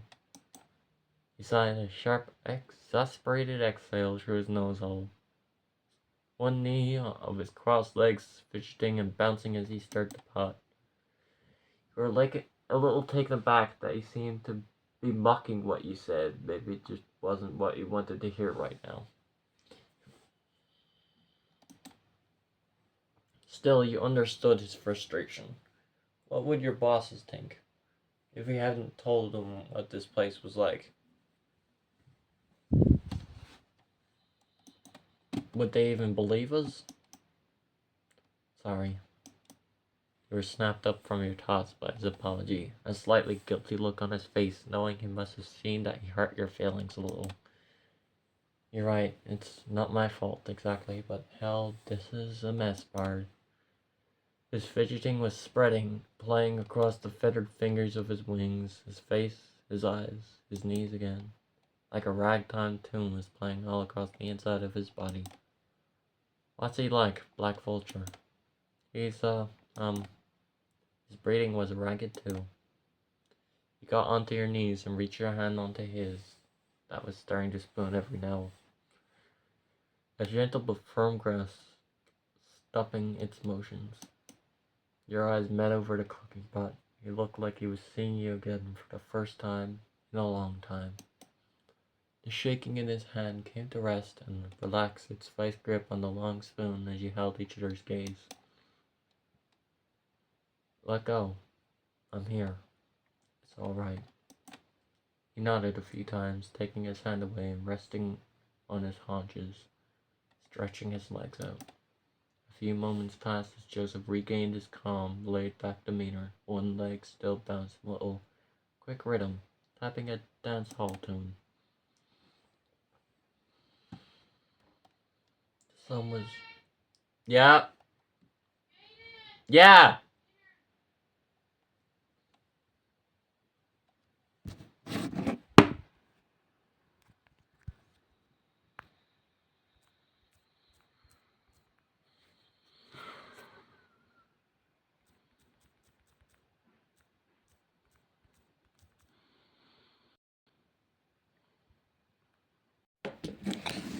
Alright. The sun was almost gone now, the last dregs of its light in the desert turning everything in the distance a single dusty red. You could see the stars now as you looked at the sky, the light continuing to fade, more and more points of light dotting their way to the east. You turned your eyes away from the sky when you heard the sound of a penknife flicking open. Oh, don't mind me none, just doing a little preening. He started taking the knife gently to his wing, very gently. He seemed to be scraping away older feathers while also opening new pine feathers scattered across the wing in motions almost like shaving. Forgive me if I'm talking out loud, but why don't you use your beak for that? Oh well, Mama always told us you don't use your beak for things around anyone other than family or lovers. It ain't polite. He seemed a little sheepish admitting it, like it was an uncommon quirk of his family. You asked about Black Vulture, yeah? Don't you know the stories already? Yeah, but those are just stories. I know what it's like riding with someone with a few tall tales trailing behind them. Joseph snorted a little, still making his way across the wing with a small knife. Yep, that sounds about right. Pretty sure some of the more flattened wounds I've heard were left behind by the vulture himself. He settled on the side of your legs a little, getting more uncomfortable as you kept stirring the ever cooking pot. Where to begin with the man himself? Jeez. He's a real piece of work, that one. I can tell you that much for sure. He's a city slicker that considers himself a cowboy, even though he hates getting his boots dirty. Acts all gentlemanlike and such, a real flannel mouth. He'd charm the pants off you if you had something he wanted. Then when he's got what he wants, he'd jab the knife towards you pointedly. He'd stick you in the back and twist it hard to hear you cry. He turned the knife back to preening. He's a terrible shot too. There's some stories that he could shoot the cap off a bottle without spilling it from 50 paces. He ain't the sharpest. He ain't the sharpshooter. Never. He's almost as bad a shot as me. Got someone else for that. See, that's how you run in his posse. You make yourself indispensable. He tapped his knife on the ground through the earth to make his point. His gang is on the smaller side, but they're pretty loyal. They need to be. There can't be anyone else. You're loyal then? I'm the eyes. I'm useful. I get on good with a lot of them, and Black Vulture keeps me around. Win-win. You understood what he was saying, what he meant, what he really wanted to say. You understood how it felt to be under that kind of looming shadow. Know him for miles around, but don't say anything, just in case. You'd seen what happened to other people. You both had, for sure. Joseph was as far from a greenhorn as could be. He swapped hands and started the knife on his other wing now. So what about Curly Wolf? You said there were plenty of tall tales about him? Split fair with me? You didn't look at him when he asked you. You kept looking at the pot, peeking over to check the beans. This looks about done to me. Joseph stared at you for a moment when you did meet his eyes and then closed up his knife, kneeling over to look with an approving whistle. Yeah, looks it to me. He laughed a little as his stomach gave a hearty growl, fetching the bowls and holding them while Joseph served you both a big, slopping portion. Night had come now, and you both gathered a little closer around the fire and moved the pot stand to the side. You could see him easier now out of the way. With the pot lifted, the fire rose, dancing in the wind, sometimes hazing from your view, the blur flitting in and out as you glanced eyes while you ate. Believe it or not, but I ain't the cookie back at camp. Someone else got that privilege. He was clearly joking, but the beans were some of the better you'd had. I never would have guessed. I don't cook that often, but I make some mean donuts from time to time. Oh, you do now? I'll have to try them then. I hope so. It was so selfish to ignore his question. Say nothing about Curly Wolf. So rude of you. You weren't raised like this. You couldn't though. Never. Or more like you didn't know what to say. How many years had it been now? Sorry, I should have said something when you asked me about my boss. I get it. No, I mean, of course you do, but it's also that. When I said I was the quiet type, it's more than that. If I'm shooting straight with you, I don't remember the last time I heard my own voice before today. Oh, Kate? At the camp I might say yeah or no, but I don't really talk. Well, I understand that. The only time I really ever talk to anyone is my audience. So, fair, fair enough. And when I'm away on a lookout, there's just no one to talk to. I don't want to talk to myself and just be reminded I'm alone. I've never talked about him. I wouldn't. Joseph looked straight at you, even into you, it almost felt like. You could see the fire between you and his eyes, flames fluttering across the irises. The intensity of his look gave way to something like relief. No, don't worry about being a quiet one. I think it's part of your charm. There are lots of wannabe tough guys who want to act like you with no sweat. That strong, silent act. Besides, guys back home are always telling me to shut up. Not that I give them the satisfaction. Okay.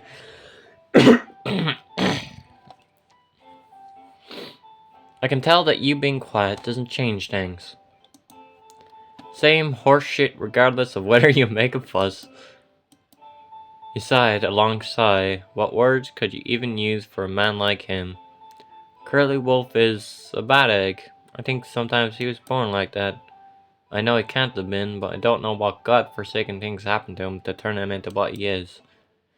He's probably the meanest, roughest bastard you'll ever have the misfortune of meeting.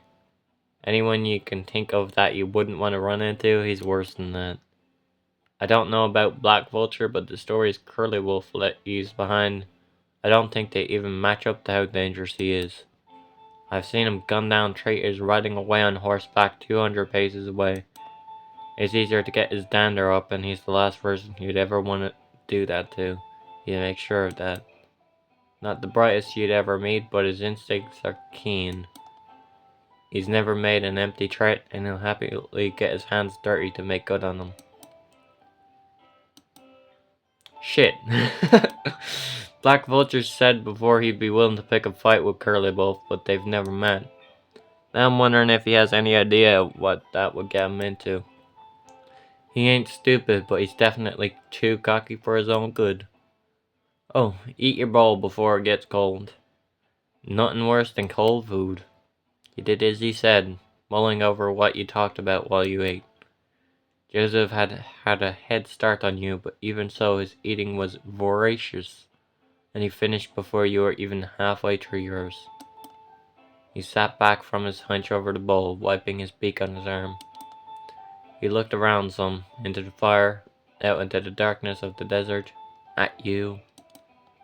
You could tell he didn't want to stare, but his eyes took you in anyway with long glances. He coughed, clearing his throat to stall for the words he was thinking of.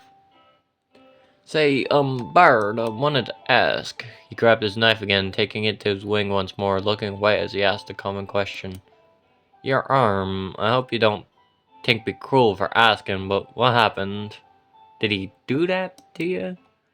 You were pretty used to questions about it, but you appreciated the genuine warmth behind his words at least.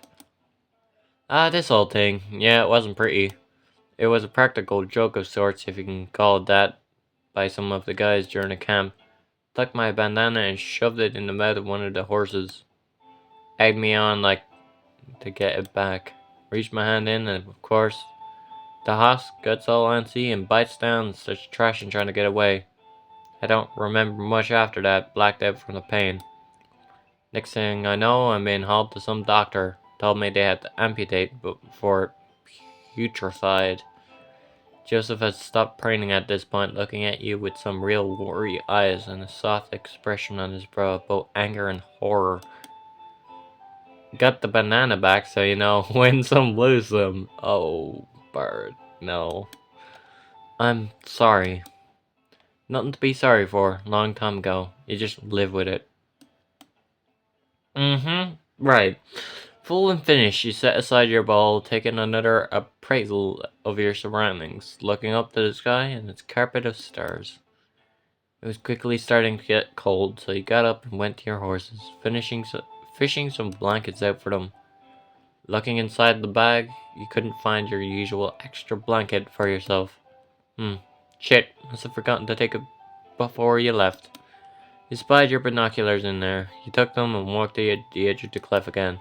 You're about to put them up to your eyes when you realized you didn't need them to see what was happening in Clemency.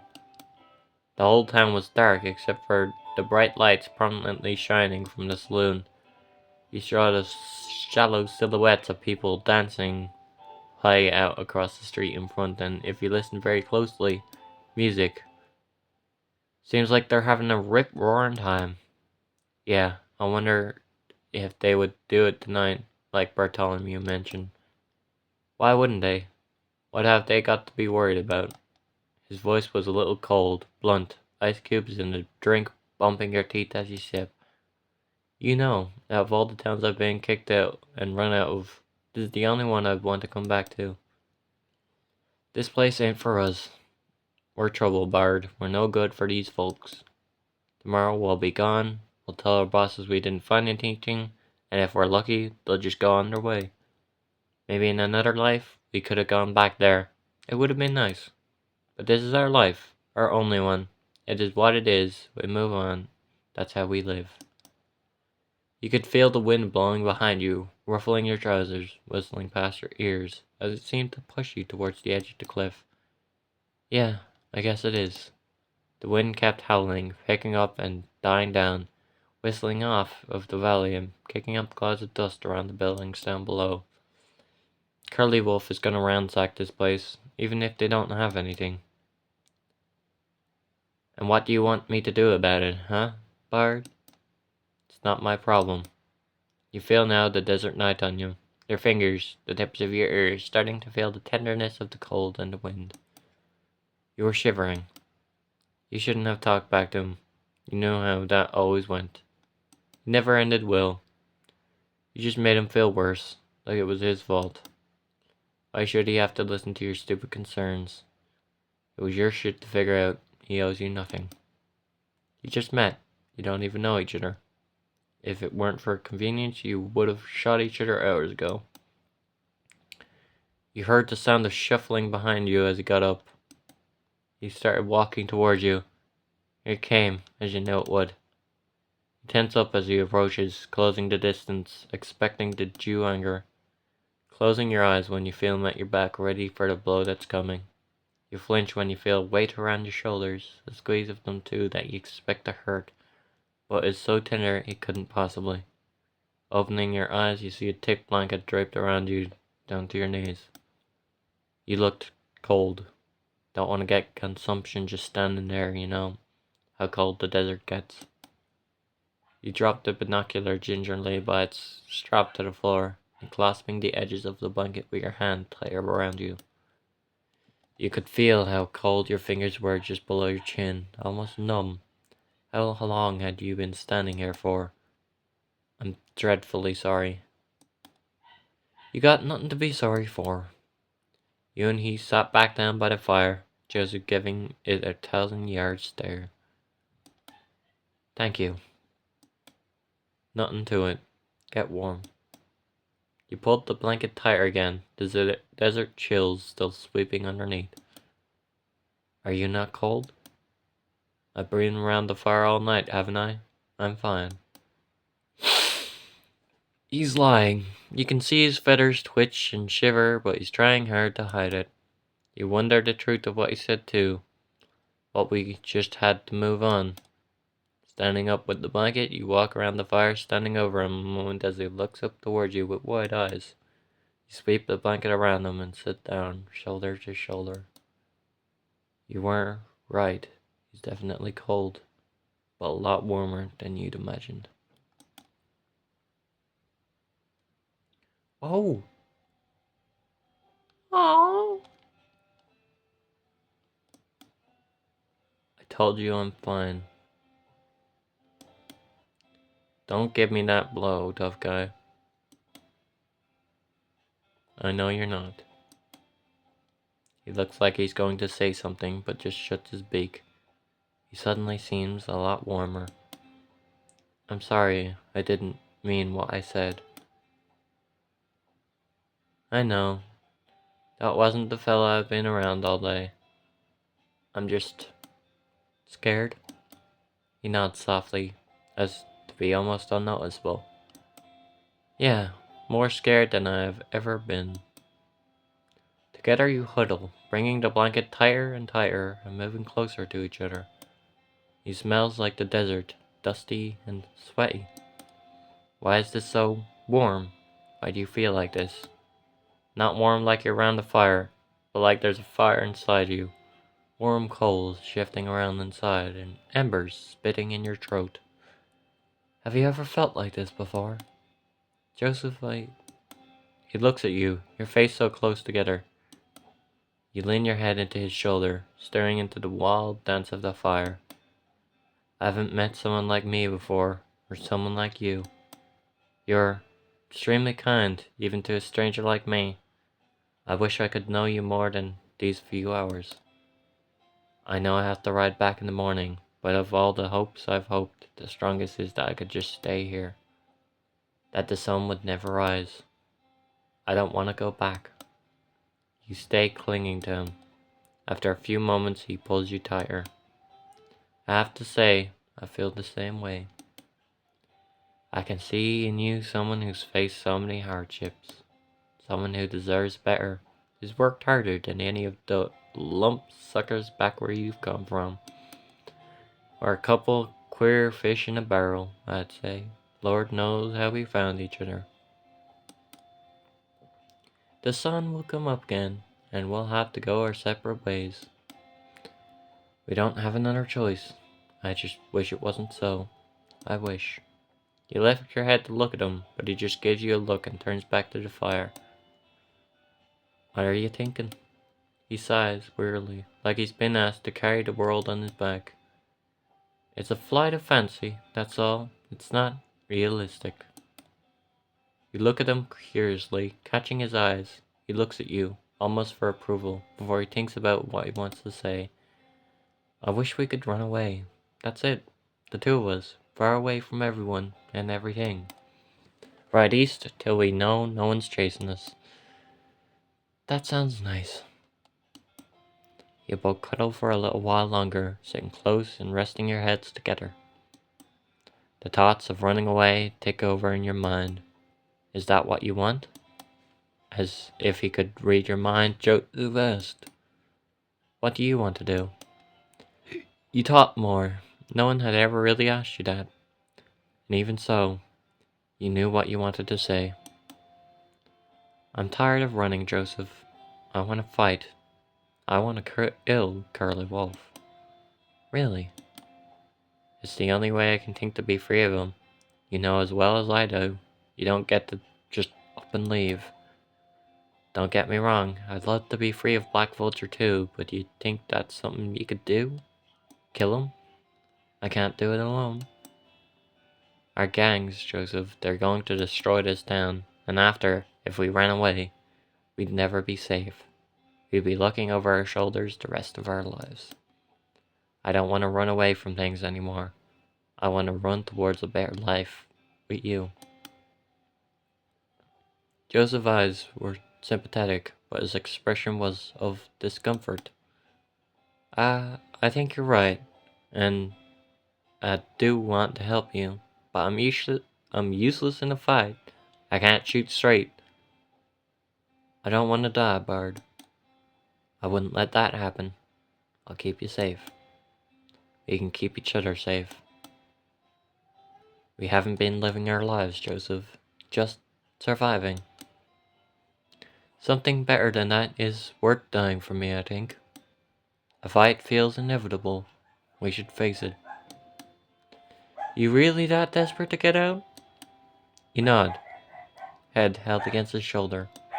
He sighs, that same sigh again, long and heavy, almost theatrical if it weren't for the stakes laid out before you both. I think you're right. A chance like this won't come again. I might even be tempted to call it fate. We should talk to Sheriff again, I think. Somehow, if we can. He yawns. I don't know what we're gonna do, but we ain't gonna figure it out when we're bone tired. We should get some sleep. Come morning, we'll talk more, figure something out, and then hope on a kiss and a prayer that we make it out alive. He chuckles. Ain't that the story of our lives? This'll be the last time we have to fight like that. I swear it. You both fall asleep, against each other, dreaming of that promise, praying for a better tomorrow, and willing to fight for it. I'm sorry if this is a long game, but it's very worth it. I really wanted to do this for a while. It's a great story. It wasn't the red morning sun that risen just above the horizon that had woken you, nor was it the gentle, slumbering breath of Joseph against your neck, doing its best to lull you back to sleep. What woke you wasn't even this familiar crick at the base of your tail from sleeping on the bedroll, a stiffness you couldn't wait to stretch out. It was your thoughts, all the thoughts in your mind, like so many wild horses running, of what may come next. What you both had to do. The nights spent on a lookout were better than the sleepless nights back at camp, but you still dreaded the dawn that came after. At least you had Joseph this time. At least you had him for what was to come, you hoped. You could feel one big wing of his wrapped around your stomach, shifting as he started to wake too now.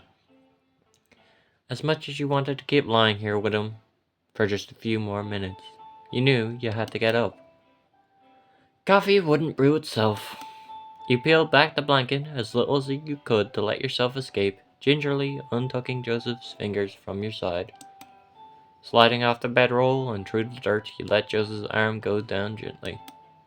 Crouching low on your knees, you gave his hand a gentle squeeze, feeling the soft, dry, dusty feathers beneath your fingertips, holding this moment in your head that it might stay there.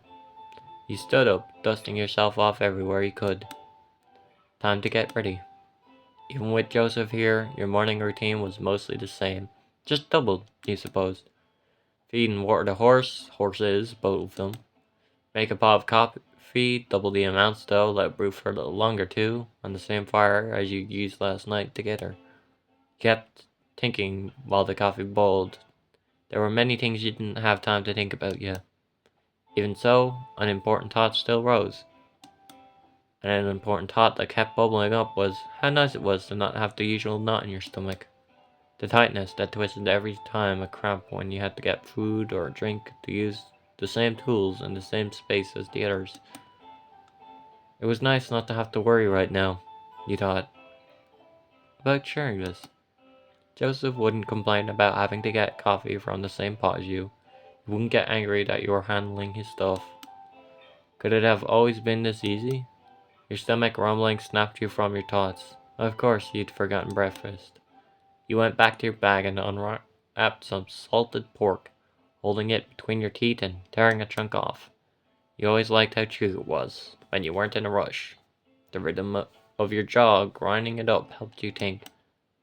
Possibilities were rolling around in your mind, dice cast along the branches of a tree, how things might play out. Although you couldn't just keep it to yourself now, for better or worse, this was about the two of you. There was both weight and comfort in that thought. As you watched the pot start to bubble and steam, you heard the sound of sleepy shuffling, turning to see a waking Joseph. He was propped up on one elbow, blearily trying to figure out what was in front of him, rubbing his eyes with one winged hand. He saw his pupils contract to the morning sun that was getting brighter and brighter, focusing on you. Good morning, partner. Is that the sweet smell of coffee I smell brewing? Not sure I'd call it sweet. You looked into the pot at the dark brown tar-like substance, regretting the large snoutful you got of its acrid, bitter scent. Well, the idea is sweet to me at least. Stuff's damn near magic far as I'm concerned. With surprising energy for someone who had just woken up, Joseph whipped the blankets off of him, standing and dusting himself off. You watched still as he stretched, his fingers locked together, wings pushed and pulled in front and behind. The way the feathers of his neck parted and ruffled as he rolled his head around his shoulders. The hem of his shirt, usually tucked in but now loose after a night's sleep, rising ever so slightly as he twisted his body. He sighed as he finished, wings on his hip, and met eyes with you. What are you looking at? Nothing. Uh-huh. A shy smirk crept across his face as he tucked his shirt back in and walked over to you. What you eatin'? Salt pork. There's some in my bag if you want. I think I will, thank you kindly. Can you get some cups too? This coffee looks about done. You looked behind you at Joseph, crouched as he dug into your bag, giving you a quick thumbs up. You turned to the pot again and stirred it with the spoon a little. Joseph came back around and sat beside you, setting 2 tin cups on the ground with one hand. His beak tore at the piece of jerky in his other hand, hungrily swallowing it down after a few chews. He picked up the pot and poured you both a hot cup, eagerly tapping his cup with yours before drinking. Cheers. You both sipped quietly. You could feel the heat of the coffee traveling all the way down your gullet, burning in your belly. How did you sleep? Good. Like a pup. Didn't wake once. Me too. Slept better than even that hotel I stayed in one time. I swear, the sheets on that bed were the softest darn thing I've ever touched. Sounds nice. It was. Last night was nicer, mind you. Another silence between you now. Likely you were both thinking the same thing. Thinking about last night. What you talked about. Silence, because if neither of you spoke, maybe nothing would happen. Maybe the world would stop turning and the sun would stop rising. Of course, it still does. You can see it charting its course away from one horizon to the next. So, what's our plan? Joseph shuffled a little, legs restless. We killed Curly Wolf and Black Vulture. That's what we said, right? You nodded. Maybe we don't have to. We could just run away. We talked about that, Joseph. If we run, we'll spend the rest of our lives looking over our shoulders. We'll never really be safe. Yeah, you're right. Besides, have you never thought about it? Of course I have. It's not that simple, though. Everyone around them is loyal. It'd be hard to even get the chance. Even if I killed him, I wouldn't get away with my life. And even when I've thought about the ideal world where he's got a bullet in his brain and I'm home free, there's nothing afterbird. I could never see what would happen in the rest of my life. It was blank. Just a desert. If you were to kill him now, what do you see? Joseph looked ahead, thinking. The feathers on his face fluttered in the wind. Something, I suppose. Nothing at least. I think maybe I can trust that. Are we really going to be able to kill them, though? I don't know. They bleed and die like anyone else. It's just hard to get a chance. At some point, our gangs are gonna go to Clemency and take us with them, whether we like it or not. I think we should try to use that to our advantage. Unfamiliar place for them, at the least. What about everyone in town? They shouldn't have to be involved with this. They're already involved. We can't change that. I just wonder if any of them would help us. I doubt it. Do you think... He looked at Joseph, and he turned to look at you too, his brow furrowed. Sheriff? You feel a cold dread wash over you, even in the heat of the morning sun. No, I don't think Sheriff wants anything to do with us. We'd be dead before we even crossed the town line, remember? I know, it's just... There was something about it, how Sheriff was when we were told to leave. I don't know if I fully believed it.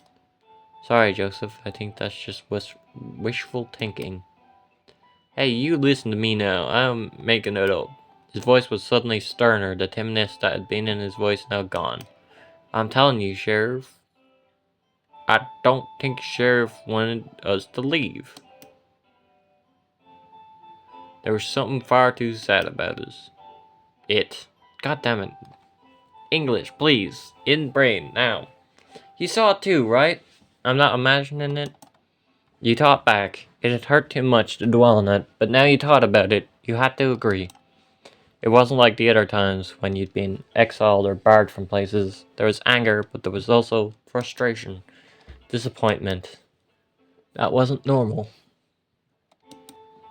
You might be right. Even so, I don't think we can go waltzing back into Clemency and expect Sheriff to welcome us with open arms. We still don't even have a plan. I think we need to talk to Sheriff, even if we don't have a plan. Sheriff needs to know what's coming. Yeah, you're right. I just don't know how. We need to get the Sheriff without being seen, ideally. I don't want to risk getting shot, however unlikely. Without being seen. You set your coffee down, getting up and walking to the edge of the cliff. You didn't need binoculars to see the shape of the town from up here. How the land moved and swallowed down towards the buildings. You looked along the cliff in the opposite direction to where you'd gone yesterday. Hey Joseph, I think if we were to ride our horses this way, we could maybe get to the town from the back. Sheriff's office is at the back of the town there. If we surrender ourselves, we might get to talk to the sheriff. Joseph got up from where he was and walked over to you, looking along the cliff where you were pointing, sipping his coffee. Yeah, that could work. What, not a fan of the idea? Oh no, we can do that. This coffee's just mighty vile. He held his cup over the edge and tipped it upside down, the brown sludge falling into the sand below. Let's get going. We don't have much time for both of us. We'll be needing to head back to our gangs. Yeah, of course. You took one last look along the cliff face, then started helping Joseph clear up the camp, making haste to get on your horses.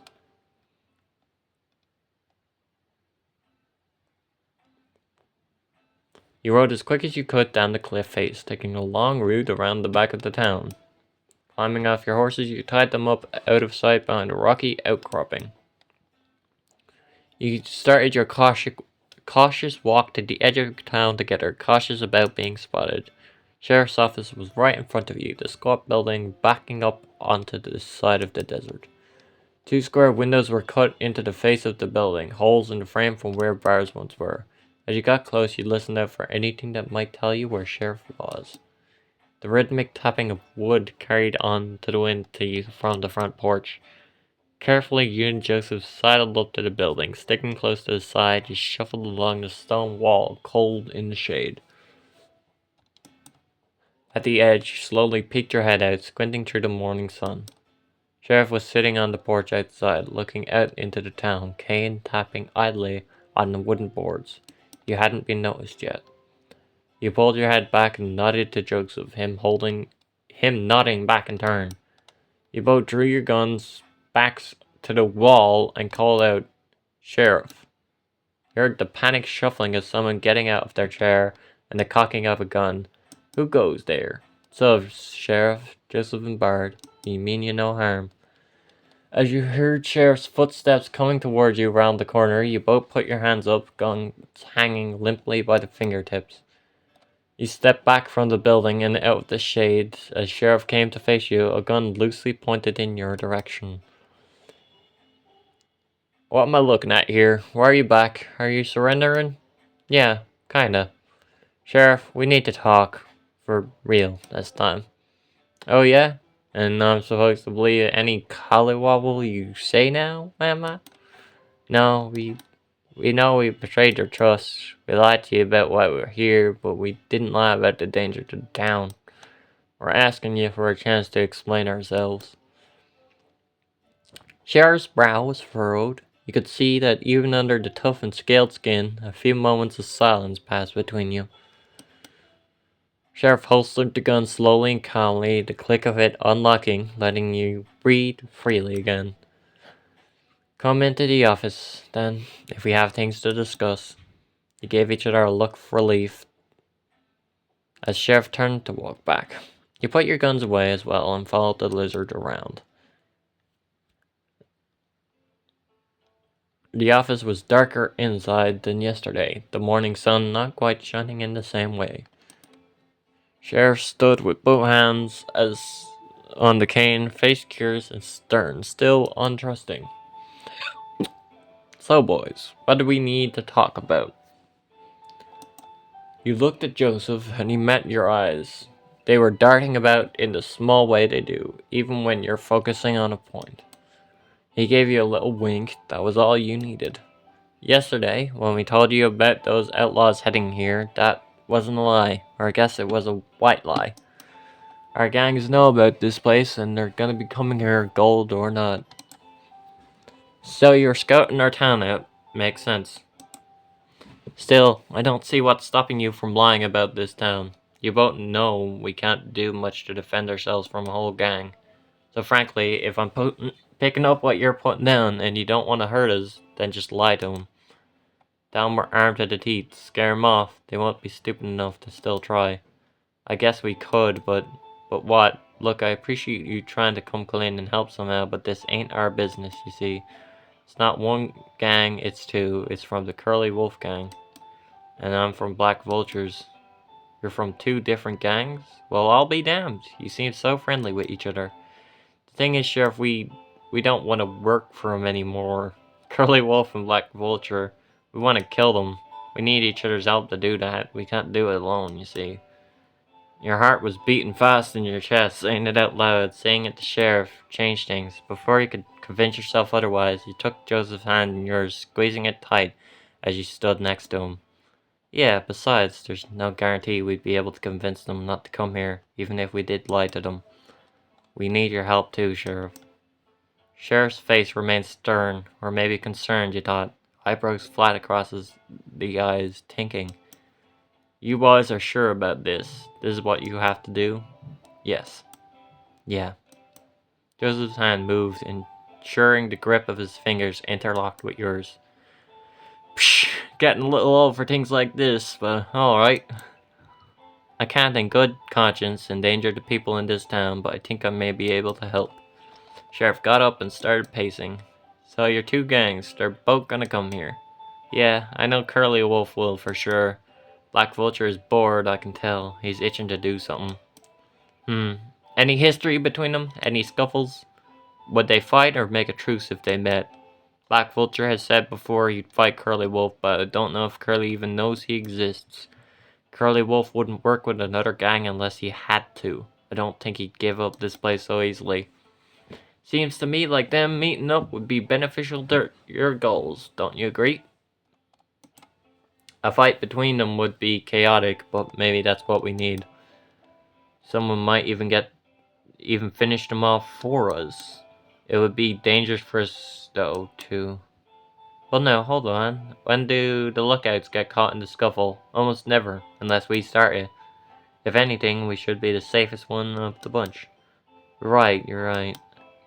If you can delay their arrivals, then I might have a solution for you. Clemency gets supplies monthly. They arrive by train about a day and a half's ride from here. That's where the nearest station is. Since it's a whole town supplies and the trip is long, everyone in Clemency goes in a wagon together. Easiest and safest for all of us. As luck would have it, that's in 3 days. So the town will be completely empty. Not a soul, I can guarantee that. We ride early in the morning and ain't back till the next day. You get your gangs here on that day and do what you need to do. Best I can come up with on short notice. That could work. Not like we have any other plan, and anything could happen, but it's better than nothing. Things were happening so fast. Sheriff really wanted to help. This was incredible. Was this really happening? Was this something you could do? 3 days, right? You need a boat being here in 3 days. Yup. Do you think you can do that? I think we can. Joseph looked at you, both of you, holding each other's hand tighter. We have to. Good, good. And thank you for trusting me with this. You took a real gamble coming back here. No, thank you, Sheriff. Really and truly.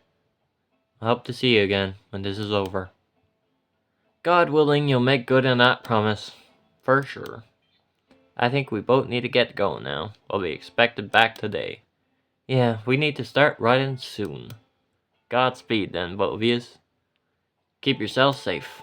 You felt sick to your stomach and light on your feet. You nodded at Sheriff and left, still holding Joseph's hand.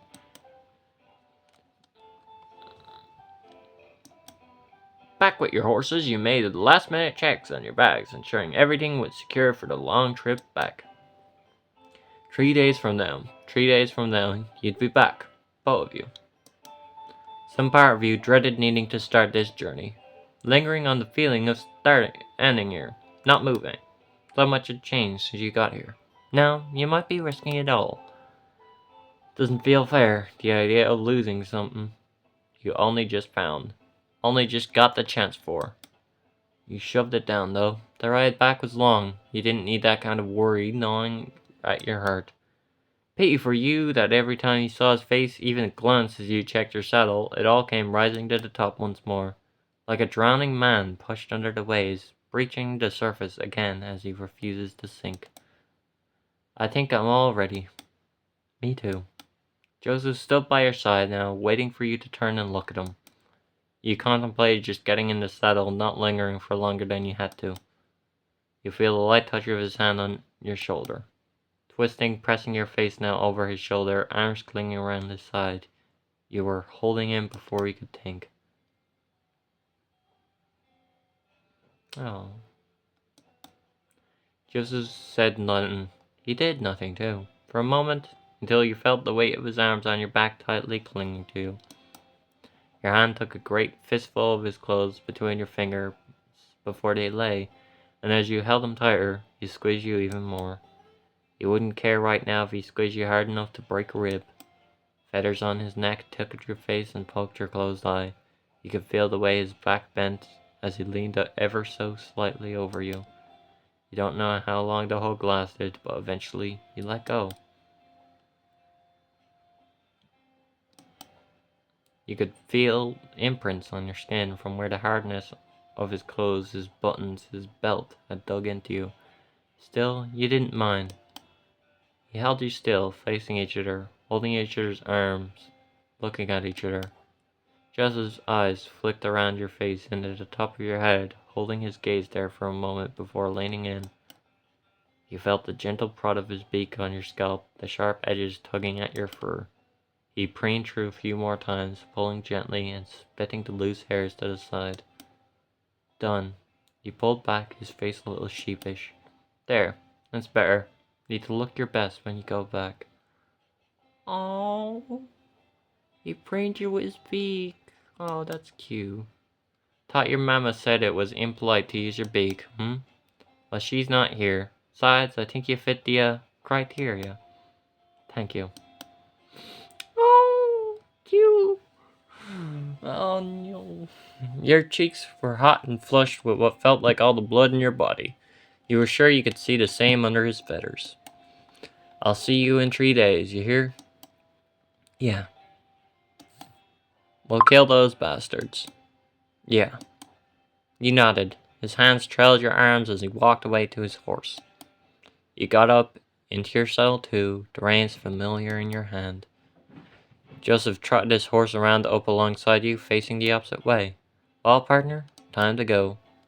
Wait, Joseph, just promise me, if something goes wrong, you'll run. Promise? Killing them isn't worth it if you die too. If you run, I run. They ain't worth the effort of dying.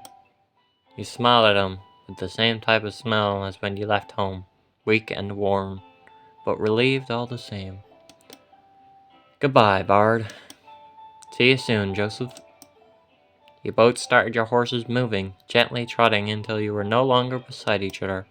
You heard Joseph give a gee-yaw, and his horse set off at speed, kicking up dust into the air when he looked behind you. You set your own horse into a gallop, the rush of the wind in your ears as you rode through and out of Clemency, back to your gang, back to the man you were plotting to kill. The middle sun hung harsh and bright in the sky as you made it back to the camp, you and your horse both tired from the ride. The current hideout of Curly Wolf and Co. was a ramshackle affair nestled in the depths of rolling hills, hidden from the sight of any passer-by. Riding slowly in, you climbed off your horse onto the sun-baked ground and led it over to tie it up with the others. The smell of food wafted, but you could see people cleaning up already. You'd missed lunch. As you made to leave the horse, a sudden thought struck you, and you doubled back to scramble about in your bag. Where was it? You hadn't left it behind, surely. The trickle of panic that had started to leak into your chest thankfully stopped as your fingers felt the soft brush of what you were looking for. Oh, he was looking for the feather. You pulled the feather Joseph gave you out of your bag, holding it closely to yourself. You let out a short gasp of a sigh. Oi, tomboy! Your ears pricked up and you stood up straight at the sound of Curly Wolf shouting at you. You hastily took the feather into your pocket. You turned and made your way over to Curly. Oh, wow, that's... Eyes down at the ground, avoiding the looks of the others. You know how things work around here, don't you, tomboy? Yes. Curly grabbed a handful of your poncho, pulling you forward, stumbling before roughly shoving you off your feet onto your back. You'd learned how to take a fall by now. You didn't scramble, you just let yourself lay in the dirt for a moment, waiting. Get up. You pressed your hand to the ground and got up, not too fast and not too slow. The others still got a laugh of this routine, but you were too bored of it to be embarrassed anymore. If you know how things work, then I shouldn't have to punish you for not doing what you're told. When you come back, you come straight to me with what you found. You don't stand around playing with your little horsey. Yes, boss. Right, come on then, spit it out. I found the town, place called Clemency. It's got some gold from mines, but no bank or anything like that. What would you say now? If Curly knew Sheriff was the only person there who even resembles a lawman, he'd just go barging right in. This lie was crucial. He couldn't catch you out. The place looked armed to the teeth even so. All the townsfolk had some way of defending themselves. No gun laws like other places. Well, shit. Was hoping it'd be a breeze. We need an easy win right now. I found out from the sheriff that the place is gonna be empty soon. You were focused on a hill in the distance, not daring to look directly at him. Still, on the edge of your vision, you could see Curly's eyes narrowed, staring at your face, studying it. How come? Overheard that they retrieve supplies for the town every so often, and the next caravan drive is in 3 days. Whole town is gonna be going. It'll be empty and unguarded. The suspicion in Curly's eyes melted into a smugness, and a grin split his face from ear to ear. Hot damn, now that is an easy win. He turned his face away from you, shouting into the air of the camp. Boys, 3 days from now we're gonna be rich. He walked away around the camp, kept talking, hyping it up, riling everyone up for what was to come. You didn't need to listen anymore. Your job was done for now. You went back to being invisible, staying out of the way. The usual. Back to this scene. That night, the hills were full of the sound of howling, cheering, drunken songs as the Curly Wolf gang prematurely celebrated their victory. This was a bigger deal than you had maybe anticipated. In any case, your goal was the same, and it didn't know what was coming. Curly Wolf didn't know what was coming. He was the cockiest you'd ever seen him. The days after were a blur, and if you weren't needed to help with some menial work somewhere in camp, you were just sleeping in your tent, trying to avoid the blazing heat, keeping out of everyone's way like you always did, waiting just like everyone else for the day you'd ride out.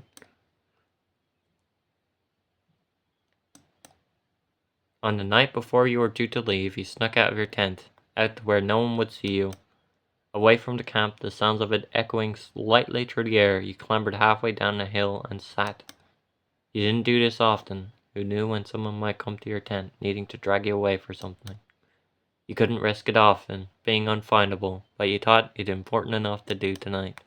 To come out here and breathe in the cool night air, to stare into the sky across the horizon at the blanket of stars in the sky. Trying to pinpoint constellations you were told about when you were much younger. You wondered if Joseph knew any. You didn't think about it at the time. The feather was in your pocket still, the safest place you could think to keep it. At night, when the lights were out and the tent was filled with the sound of someone snoring, you'd hold it in your hand, flicking through it with the claw of your thumb, feeling the smoothness against your fingers, just for a bit, before you put it back. It helped you get to sleep. Again, now, while you were alone and sitting under stars, you pulled it out of your pocket, feeling with it in your hand, feeling it tickle the pads of your palm. Your mind wanted to wander, to think about important things, to think about all the ways tomorrow could go wrong, to think about what might happen to you both. You didn't let it. The feather helped, too. For once, you just let yourself be calm. You'll see him tomorrow. Until then, worrying would do you no good. You imagine that was the kind of thing he'd say to you if he were there, sitting next to you. The imagined weight of his head on your shoulder, the thought of his warmth sidled up next to you. All the things you wouldn't feel again if you lost him. You'll see him tomorrow.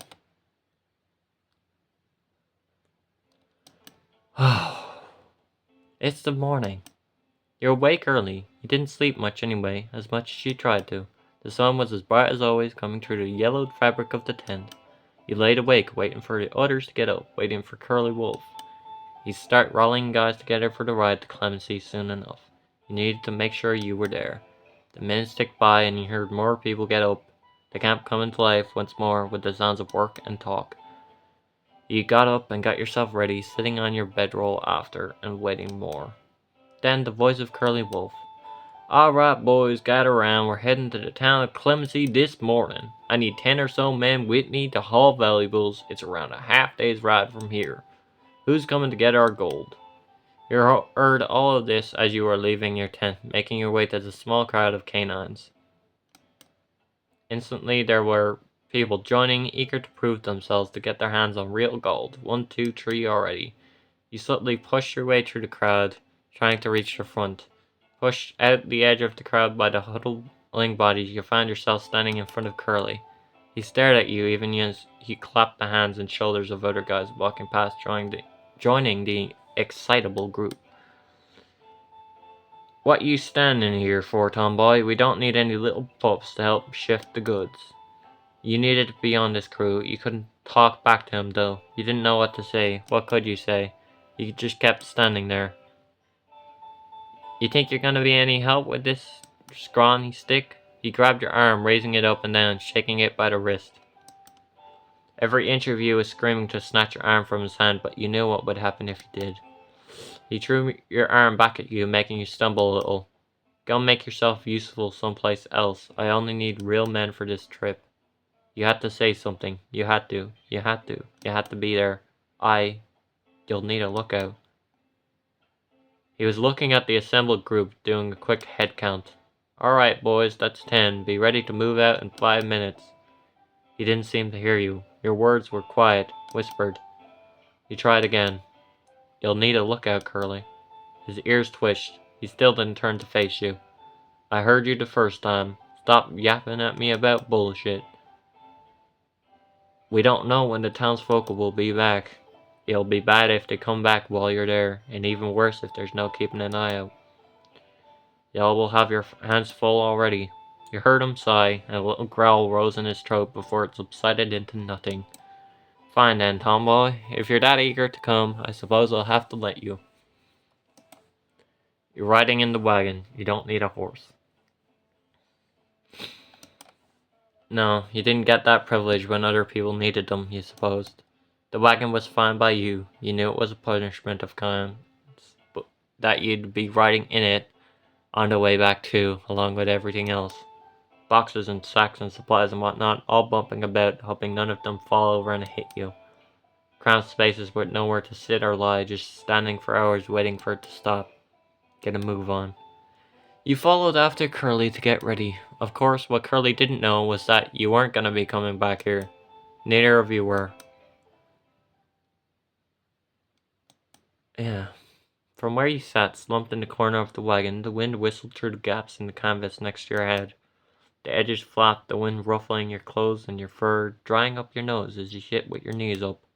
The wagon rocks and bumps as it's dragged by horse through the desert, and this corner is the only place you feel safe enough to stay. You could at least keep yourself steady, even as it tried to knock you about, clinging onto the wooden frame. Looking towards the entrance of the wagon, where the covering split down the middle, you couldn't see much. Or rather, what you could see were great clouds of dust, billowing out from the wheels and into the dry air. As uncomfortable as the wagon was, at least, it proved your shelter from the sun, unlike riding on horseback. The winds coursing past your ears were welcome too, cooling your head that was swimming with thoughts. You knew you were close to Clemency now. The entourage had been traveling long enough. As you got closer and closer, the minutes stretched on. You felt sick to your stomach. That's how butterflies, more like hornets. This was going to be it. This was what you'd been waiting for. Not just for days, but years, really. A chance like this. All the anxieties and concerns you'd pushed down last night were rushing back up, like geysers.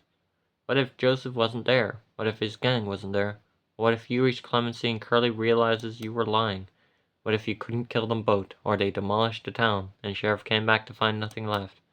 To find you'd broken your promise? What if you were killed, quickly or slowly? You'd seen Curly kill traitors before. The simple fear of dying took hold of your heart, the chill of the Reaper's shadow. No, this wasn't going to be it. This isn't all there was going to be. You'd seen him again soon. You do what you had to together. This wasn't going to be it. There would be more after. It is hard for you to imagine, but you knew it to be true. There would be days after the day. You wanted to see them. And if you die, at least it was for a reason. You sure as hell weren't going to go out without a fight. This was a risk you'd always be willing to take. You and Joseph would take it together, and you were going to see it through. You stilled your resolve, locking the furnace of your heart so that no one may put it out. The rumble of the wagon started to slow. The rocking back and forth became gentler and gentler until everything came to a stop with a small lurch. The constant motion that had been in your body was gone all of a sudden. Everything was seemed impossibly still. Like when the many conversations in the bar all died down suddenly, leaving it quiet in a strange moment. You heard the thud of Curly jumping off his horse and crawled the floor of the wagon to the front. Curly came and opened the low wooden door, letting you slide out of the wagon and jump out. The light of the late morning sun was blinding, and you held your arm over your brow to shelter your eyes. As your eyes adjusted, the bright desert became clearer. Hazy rock formations in the distance became familiar. Rocking round the wagon, you saw the shapes of buildings that set your teeth on edge. The town of Clemency. Here we are, boys. What a shithole. No one here, at least. We'll take what we're here for and leave sharpish. We won't know what hit 'em. Ain't that right, tomboy? Slap you hard on the back. There was an anticipation in the air amongst yourselves. This was the place they'd been waiting for. You'd been waiting for it too, but the anticipation was not one of eagerness. Even in your brief visit here, many things had happened. In some way, being back in Clemency was comforting. Despite that, you couldn't ignore the chill in your veins at the prospect of what would come next. There was no backing out now. It felt like those few times in the past when the fuse on a stick of dynamite had been lit and you were still holding it. There was only going to be a few moments more until the spark reached the end of the wick. Curly started walking into the town and you followed suit with everyone else, staying close behind him. Clemency was dead quiet, not a soul in sight, just like Sheriff said it'd be. He studied the town as you walked down the main street, peering through windows, drawing up plans in his head. Every building you walked past filled you with a little more fear. You were still waiting for something to happen. For anyone else to appear. Soon enough, Curly would want to get started for real, and ask you where the gold was supposed to be. Then, at the end of the street, you saw what you were waiting for. Who you were waiting for. A hazy, clumped group of guys making their way up to the main street from the other side of the town. As they got closer, it became clearer. The figure of a tall and slender bird, with many others in tow, straggled behind him, much like you behind Curly. Curly stopped as he spotted the group too, staring them down.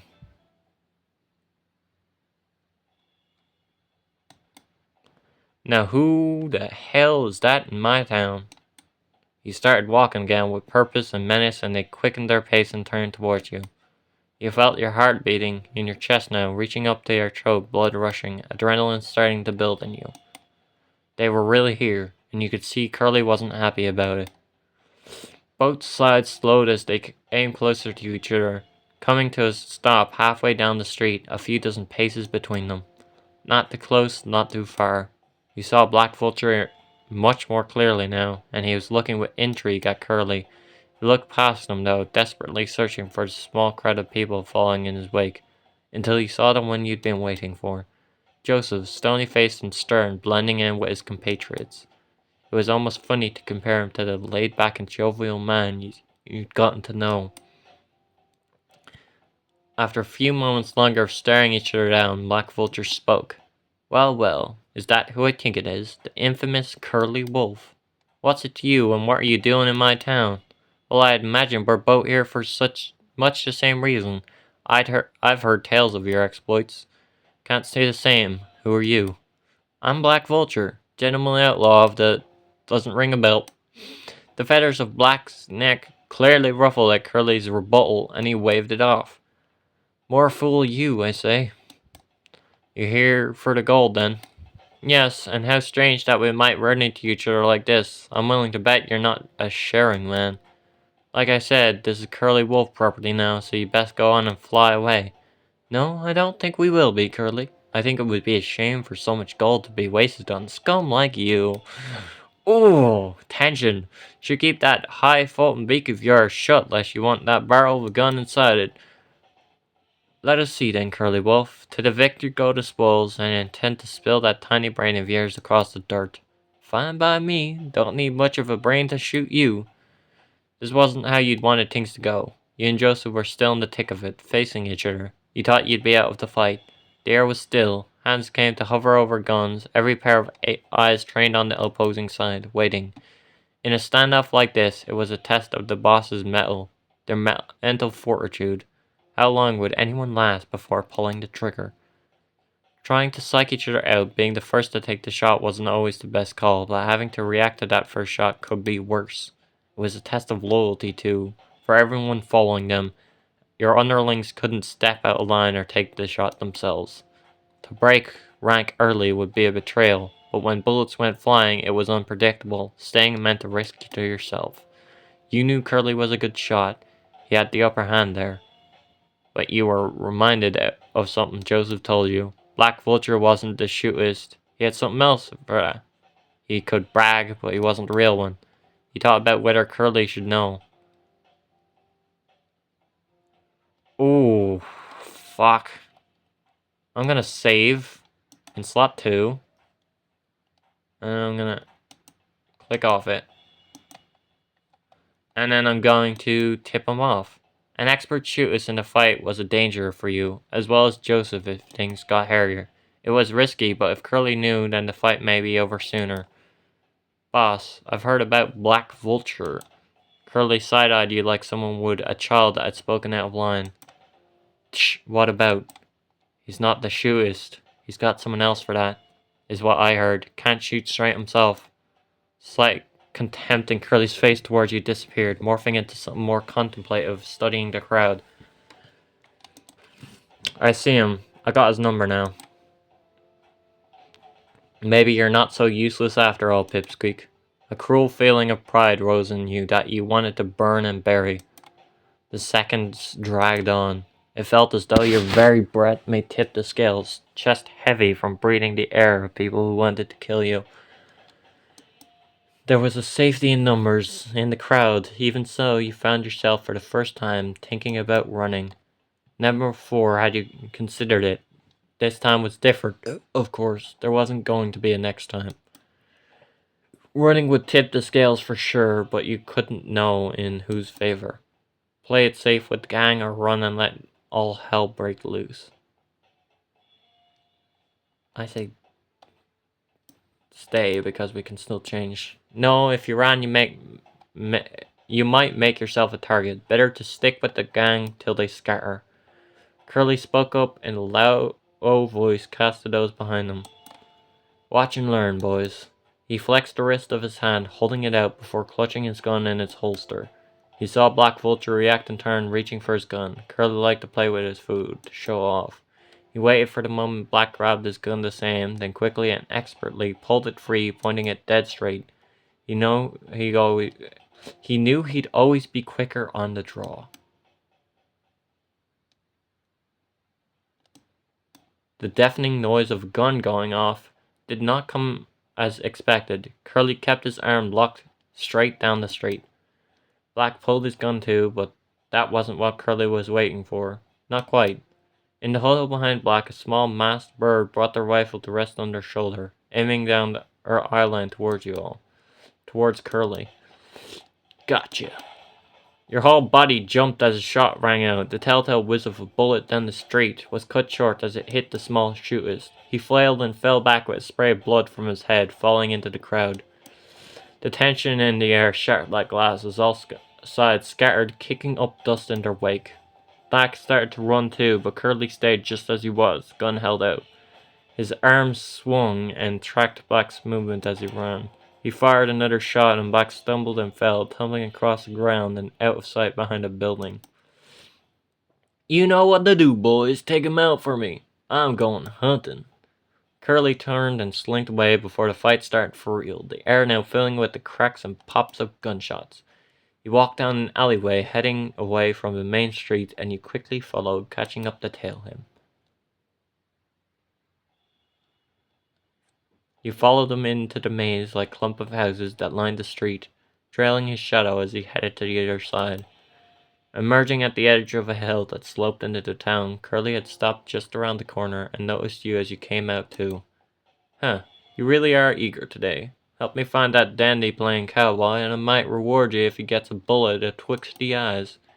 He kept on walking along the curve of the hill, past the many houses, with you in tow, close behind, your guns both drawn. Maybe this would work out for the best. Curly taking out Black for you would be mighty convenient. Curly strode with cautious bravado, even as you neared the other end of the town where Black's gang was holed up in. No one was around to spot you. The air became laden with the smell of gunpowder from the fight in the street. You couldn't know where Black had retreated to exactly. You were behind enemy lines at this point, so he had to be close by. As you started to approach the end of the street, a large figure scurried out from behind a house, walking away from you. Looking closely, you realized it wasn't a figure, but two figures, one carrying the other with their arms slung across their shoulder. It was Joseph. He was helping Black away from the fight, seemingly headed for Sheriff's office at this end of the town. Curly muttered, "There you are." He started walking again, softly and quickly, sneaking up closer. You followed suit, the pace of your heart starting to pick up. Two birds slowed down as they passed the town. Well, the low chatter voice was making its way to you on the wind. Curly stopped. He raised his revolver slowly, arm held straight, taking his time, reminding you of a hunter in the woods, calm and collected as he raises his rifle, sets sight on skittish creatures. By look or circumstance, or just fear, Black took a glance behind him. Just a moment. He saw the glint of the sun in his eyes. Even as he turned his head back, he realized what he'd seen, and made panicked movements, grabbing at Joseph and stumbling about. He pulled Joseph in front of him to face you, grabbing a shoulder with one hand, his other arm wrapped around Joseph's neck. Shit. Using him as a living shield without a second thought, Joseph himself went wide-eyed, struggling for a moment before thinking better of it. Curly's arm went a little limp, the gun tilted towards the ground, but his gaze was still fixed on his target, almost like he was looking through Joseph. The beat of your heart was thumping down your ears, almost drowning out the loud shots echoing from the street. Curly grumbled with a low growl as he squinted at Black's sorry display. Coward. His arms straightened again, elbow locked, his head cocked a little to the side, lining up the barrel with their heads. A chill ran down your spine so cold that you forgot you were in the desert. First standing on end, body stiff but trembling. You stared at his back. It was like a rock wall, immovable. You were scared of the possibility of even approaching him, even with his back turned. You felt like you were going to pass out. Your whole body swayed as if the ground underfoot was shifting, fear taking a hold in your heart. You slowly lurched forward, your sense of balance giving out as you started to fall to the ground. As your whole body started to tilt, you felt your feet that had been rooted to the ground spring forward. One foot stepped your fall, the other following and launching you towards Curly. Before you knew it, you were running at him. There were only a few paces between you and him, but in that moment you knew he wasn't unstoppable. He was the most dangerous man you'd ever met, and you were going to stop him. You were going to kill him. Right now, though, you stopped into a crouch as you ran, opening your arms wide and crashing into his legs. Your head and shoulders knocked into the back of his knees as you threw your arms around his leg, pushing against the ground. Almost instantly, Curly fell over, his balance so cut off that all he could do to help himself was twist around as a massive frame toppled. He fell beside you, hitting the ground face and hands first, his legs falling out of your hold as you twisted. Your body was filled with rush when you heard him hit the ground. You jumped up on your knees and sprang to your feet. There was no time to waste while you had an upper hand. You were just running on instincts. You took a step forward and kicked him hard at his hand, foot connecting with his revolver and spinning across the sand. Span away to the edge of the hill, resting and tilting for a moment before tumbling down. Curly was still trying to figure out what was going on, and you didn't give him the chance to catch up before you started running. You ran at full pelt towards Black and Joseph. Joseph kept still, Black's arm still tight around his throat and hand pressed behind his back. Joseph moved. Joseph tugged at the arm around his throat, and to his surprise, Black relinquished, even pushing Joseph aside. The side of his shirt was stained red, hunching and holding a hand to himself. His face was one of relief, but quickly changed as he laid eyes on you, a frantic and sprinting coyote who somehow knew Joseph's name. Oh, you're a coyote! Oh yeah, that makes sense. Okay, sorry. Random moment there. He thought someone who knew Joseph's name would have to be another lackey of his. His confusion remained deep-seated on his brow even as you ran fast and punched him hard in the gut, making him collapse on his knees. Your hand ached a little in your joints and you shook it off, looking at Joseph, whose eyes were wide in surprise but little with delight. Holy howdy to you too. You looked over your shoulder at Curly, who was already slinking off down the hillside to get his gun, tips of his ears just disappearing. No time for howdies. We've got to kill this guy and get out of here. Curly waits for no one. Joseph understood what you meant, his face becoming solemn. His hand reached up to his shotgun but froze as it touched the stock.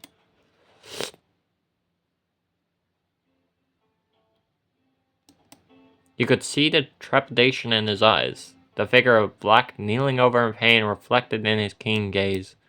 You understood the thoughts, the doubts you were also wrestling with about what you were doing. Dreams of putting down the people who made your life miserable didn't quite match up to the reality. You gingerly reached your hand out onto his, squeezing gently. We can do it together, like we promised. Joseph, still looking at Black, took a deep breath and sighed even deeper. He nodded. His hand shifted under yours as his fingers wrapped around his shotgun, pulling it from his holster, and you pulled with him, stepping closer. Your arms crossed where your hands held onto the stock, Joseph's other hand holding the barrel. The wind whistled in your ears, the feathers of Joseph's neck ruffling. Your shadows cast across Black as he knelt in the sand. He didn't raise his head as he spoke. Who are you? You thought for a second. It felt like there were many things you could say. You weren't sure any of them were true anyhow. I'm another lookout. That's all. Black scoffed.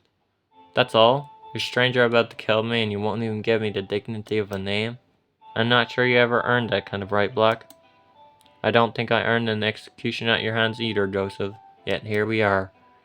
Standing so close to Joseph, shoulder to shoulder, you could feel him freeze up. His face was blank, but his eyes gave him away, flitting about. Whatever cockamamie plan your friend has come up with, you don't have to go along with it, Joseph. You're smarter than that. Point that gun somewhere else and help me so I can help you. We can move past this. I don't believe you. You must think I'm real stupid to try and get me to go along with you. Maybe I was grateful to you once. We're way past that now. Do you idea that you're gonna help me? That dog don't hunt. This has been a long time coming. There ain't an honest bone in your body, Black, and you deserve every pellet of this. Black was silent, head still bowed, face covered by the brim of his hat. Yeah, I suppose you're right. I don't think you're as smart as I gave you credit for. You rode with the best. You know what that, Joseph, don't you? The gentleman outlaw of the West. Stupid boy wouldn't know a kindness in it if it spat him in the face. You couldn't even tell if he was talking to anyone but himself anymore. Just his brow furrowed. You felt his hand shift underneath yours as a finger pressed over the trigger and squeezed. The blast was deafening, the buck of the shotgun rocking you both. Your ears were ringing even as gun smoke rose into the air. Black fell hard on the sand, his punctured and bleeding body leaving a streak of blood where he landed. His arm moved for a moment, like it might have been grabbing at the ground, at the dry grass of the desert. There was a tension to the way he lay there, but as the dirt was stained dark brown, it disappeared, lying totally still. Joseph turned and pulled away from you, wrapping her hand around his beak. His whole chest heaved with quiet breaths. Joseph, you reached your hand out to him, but your whole body tensed as your ears flicked to the sound of something down the hill. Don't move a muscle, Beaky. I know you see me. Joseph was still now, too. He was looking out across the hill, but to his right, a dozen or so paces away, Curly was just peering over the ledge. His gun was drawn, and Joseph dared not to move, as Curly clearly knew he'd seen him in the corner of his eye already. "Boat, you turn around, hands up, face me, no funny business." Bart turned slowly, backing up a little as Curly climbed up the hill, revolver trained on you all the while. He took a few steps away from the edge, gun now held lazily with his elbow and his hip, pointed between you two. "Shouldn't have to tell you to drop the gun, bird brain." Joseph flicked his wrist and tossed his shotgun aside, eyes locked with Curly's. Curly reached a hand up to his face, rubbing his chin and flexing his jaw, thinking. Some confusion running across his brow. "Real pain in the ass stunt you pulled back there, tomboy. Care to explain? Who's your friend here?" You shifted your weight from foot to foot, full of nervous energy, racking your brain to think of what to say.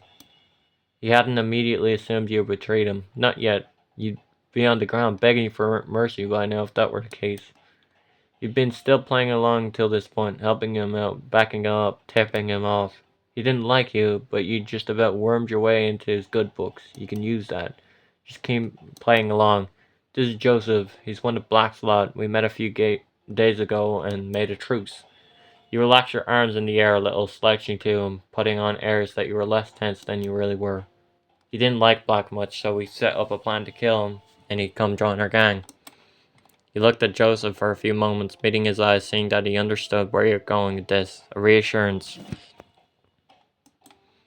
"I know he's not our usual fit, but he's a good one, smart, hard worker. When it looked like you were going to shoot him, I panicked. I had to stop you. I can only apologize for that." A silence hung in the air. The gunshots in the street had died down, and as you stopped talking, Curly didn't reply. He just looked at you. His gun shifted in his hand, fingers fidgeting about with it as he talked, contemplating what you said. You didn't know if he'd believe it. You're just stalling. It was a lie that broke down under any real scrutiny. But it might be enough. Beside you was the well, a simple build of a stone and wood. Sand was piled up around the base, swept into mounds against it by the wind. You hoped that would be your ticket out of here. You just had to wait. So you conspired to lead his boat here, and then Black would be taken out, leaving the rest of us. Putting everyone in danger just for the sake of him. A lump formed in your throat. You squinted your eyes as the wind blew in your face. Tch! It's a stupid gambit, but I can't complain that you showed guts for once. Sounds like something I would have done when I was younger. It's all well and good to have you vouch, but I want to hear from Beaker Boy himself. Why did you want to join us? Joseph looked at you, unsure, a little panic in his eyes. He just nodded at him and nodded in Curly's direction. Joseph's stalling for you was perfect. It let you focus on what was more important right now. The wind. That's why you were waiting on. Well, sir, was just sick of the way Black treated me. There was no respect. You felt the wind whipping around you, blowing into the town, whistling through the alleys. I was hoping for a fresh start, I suppose. New gang. Curly's face remained the same, contemplative, a little bored. The wind was dying down, a new gust soon. I can make myself useful. I know a lot about. Curly waved his hand at Joseph and shook his head. Save a kid, you've given me a lot to chew on, but I'm not a patient man. I've made my mind up. The wind was picking up again, blowing past your ears. You're a traitor, Joseph. I don't have time for that. The wind was rushing at your back now. The whistling of the alleyways gone. This was the moment. You stuck your foot behind the mound of sand next to you, piled against the well, and swept your leg to kick it all as hard as you could. The sand and dust exploded as you cleared through it and sent it into the air towards Curly. The desert wind you'd been waiting on rushed in his direction, the grit and rock forming a cloud that covered him. He didn't realize what was happening till it was too late. His guard down, it was a momentary sandstorm in his eyes, in his mouth. Just as when you didn't wait, as the dust cloud swallowed Curly, turning tail and running past the well toward the main street. Joseph was ahead of you, jumping over Black's body as he ran. You slowed down and stopped to grab Black's revolver from his holster. A shot rang out behind you, and another, and another. You ducked down, and there was a loud crack of rock as one of the bullets hit the well. Curly, usually as cool and collected shootist, was firing blindly in the direction of you ran, just trying to hit anyone he could. With Black's gun in hand, you peered over the well at Curly. He was standing in the same spot, covering his eyes with his arm, gun held out. He couldn't see again yet, but he was listening for if he'd hurt anyone. You knew how good his hearing was, just like yours. He was waiting for you to move. Crouched on one knee, you leaned forward, feet poised to launch out from behind the well. You pushed hard and sprinted from your standstill, running at Joseph, who was cautiously waiting around the corner for you.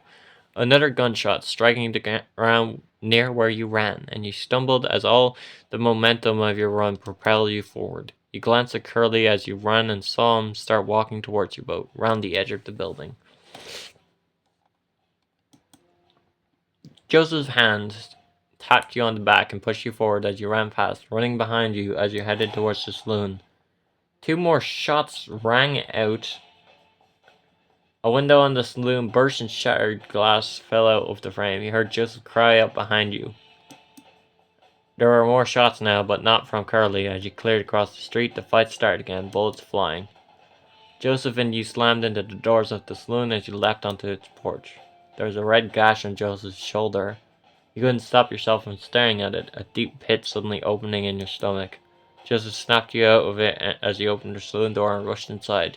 You made to follow him, but looked behind yourself first.